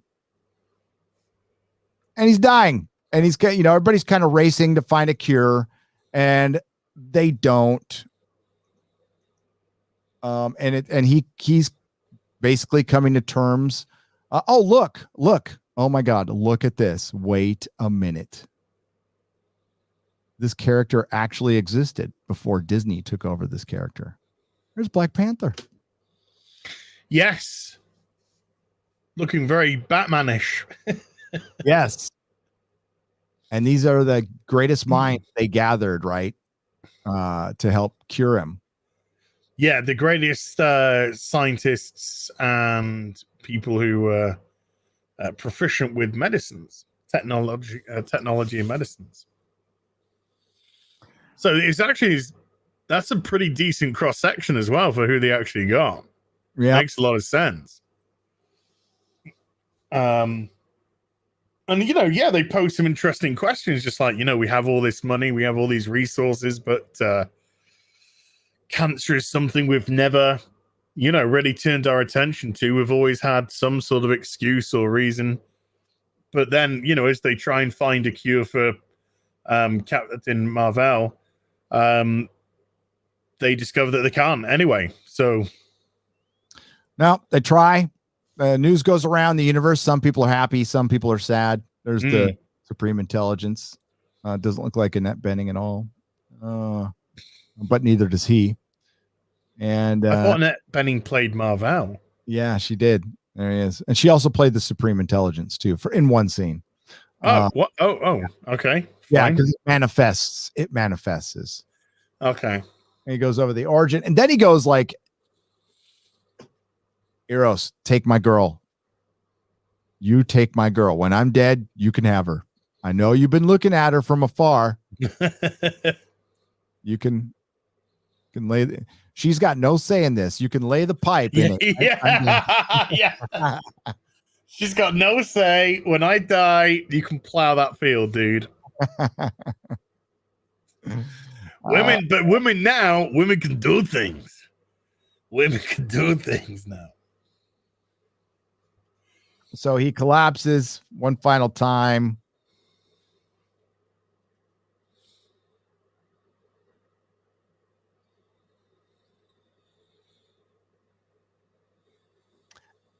And Reed Richards is having sex with the Invisible Woman and at the same time. Reed, I've got to say that the work you're doing here is absolutely fantastic. But the health and safety record of people tripping up on your penis is just out of control, sir. Out of control. He's just broken his ankle. So Sue needs a good fucking dude. Yeah, she does. So all the heroes show up. Look at that little shot right there. And then I love this Iron Man outfit, by the way. Can I just say this is my favorite Iron Man outfit? The best one. It's the best one by a mile. Look at fucking Wildcat getting the nips on. Getting some. It's a bit chilly there. It's a bit chilly. It's a bit chilly. A little bit chilly. Wildcat, yeah, there you go. Gargoyle. I'm wildcatting from DC. Scarlet Witch looking pretty good right there. And is that Scarlet Witch? That's Scarlet. Oh no, Scarlet Witch over there in the yeah. Sorry, I thought you meant yeah. And there's Eros, and then there's is that Cheetah? Oh, no, that's fucking Wonder. What am I talking about? Because that's fucking DC. I'm confusing myself now. Ghost Rider showed up. Yeah, there's Silver Surfer. There's Broomhilda. Wolverine in brown. Broomhilda. Angel at the back. Or Archangel, whichever one it is at the time. There's Franklin Richards. Daredevil. Look at Colossus, man. Just, doing Colossus things. Gargoyle, and then shadowed up Black Widow's ass a little bit. I know. Come on, guys. Come on. Give the dog a bone. There's Professor X. Professor X, yeah, with Cyclops behind him. There's Medusa. Yeah. Where's Black Falcon? No Black Falcon. So he's dying. Oh. Yeah. Spider-Man gets a little upset. They talk about how, people deal with death. Yeah, I thought it was quite interesting. Yep. Well, because Spidey just couldn't cope, just couldn't deal with it. Yeah, he said, this is not how we're supposed to die. We don't die from something like cancer. We get shot by bullets. We get blown up by bombs. And Hank McCoy, talks him down a little bit. I got to skip a couple pages. But then the end comes. Everybody says goodbye. And the fucking Skrull general comes in and says, "You are our greatest enemy," and gives him a Medal of Valor when his own empire won't. So his enemy comes in and then gives him a Nazi salute. Yeah. Hail Marvel! Then they talk about, how the Kree won't come in, and that's it. Everybody's surrounding him as he dies, and then he has a little talk with Thanos. And there it is. Thanos. So this is where they have a little battle. But he's still dying. And you hadn't read this, so you thought he's gonna come back to life. Well, until I saw his heart. Yep. And then I was like, oh no, this is all metaphorical. This. I don't know if this is actually happening or this is his kind of final, the way that his mind is taking him out, sort of thing. Fighting. Yeah. He embraces death. So it ends. And so it ends. And a Marvel hero like dies and stays dead. And I wish he would have really stayed dead and not become the Captain Marvel. Just to go, I mean, there's a great character out there called Captain Marvel who had a pretty decent run in the 70s, but then kind of ran out because it was like Jim Starlin was the only guy who could really write him. And he couldn't do it all the time, obviously. So that was the death of Captain Marvel. It's one of my, I just blew my mind as a kid. And that was just during this great era of comics when it was growing up right before our eyes. It was still fun. Things were still heroic, but they were doing some more serious stuff. You know, and honestly, it was Marvel started doing a little bit of that serious stuff, but DC like leveled it up beyond that because they weren't really they weren't to it. Their continuity was, you know, Marvel has one continuity, DC does not. So they could do the Elseworld stuff and do a lot crazier stories. And it fucking benefited them a lot. Plus they relaunched their entire universe and they were able to, the 80s were so good. So fucking good. Oh yeah, baby. Oh man. You just have to look at the body of work that came out of that decade, and oh God, I kind of like lost for words because I'm thinking of that, and I'm thinking of, you know, Dark Knight Rises, and I'm thinking of Longbow Hunters, and I'm thinking of Crisis on Infinite Earth, and I'm thinking of Arkham Asylum, thinking of Killing Joke. I'm thinking of all of these, you know, just absolute seminal pieces of work, and then I just think modern day. Just it's the Godfather, man. It's just look how you massacred my boy. Yeah. Just look how you massacred my boy. And you notice that the stories that we've had from the MCU so far, from the film, for the 10 years, have been from decades old comics. Infinity War, it's an 80s thing. And it's all kind of led into that. Tony Stark, Demon in the Bottle, you know, stuff like that. And now they're developing it going forward using the failed fucking shitty runs from the last decade. Well, they Tony and Steve Rogers are gone, so you can't do a proper Secret Invasion. You can't do a proper anything anymore. You can. You know what you do? You drive a huge truckload of money to the door and you say, hi, remember us? So you could also recast the role, right? Yeah.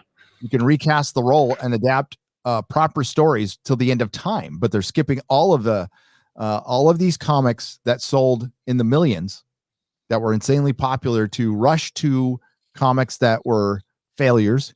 That were that sold in the thousands. And you never have Steve Rogers meet Reed Richards. Never have Tony Stark meet Reed Richards.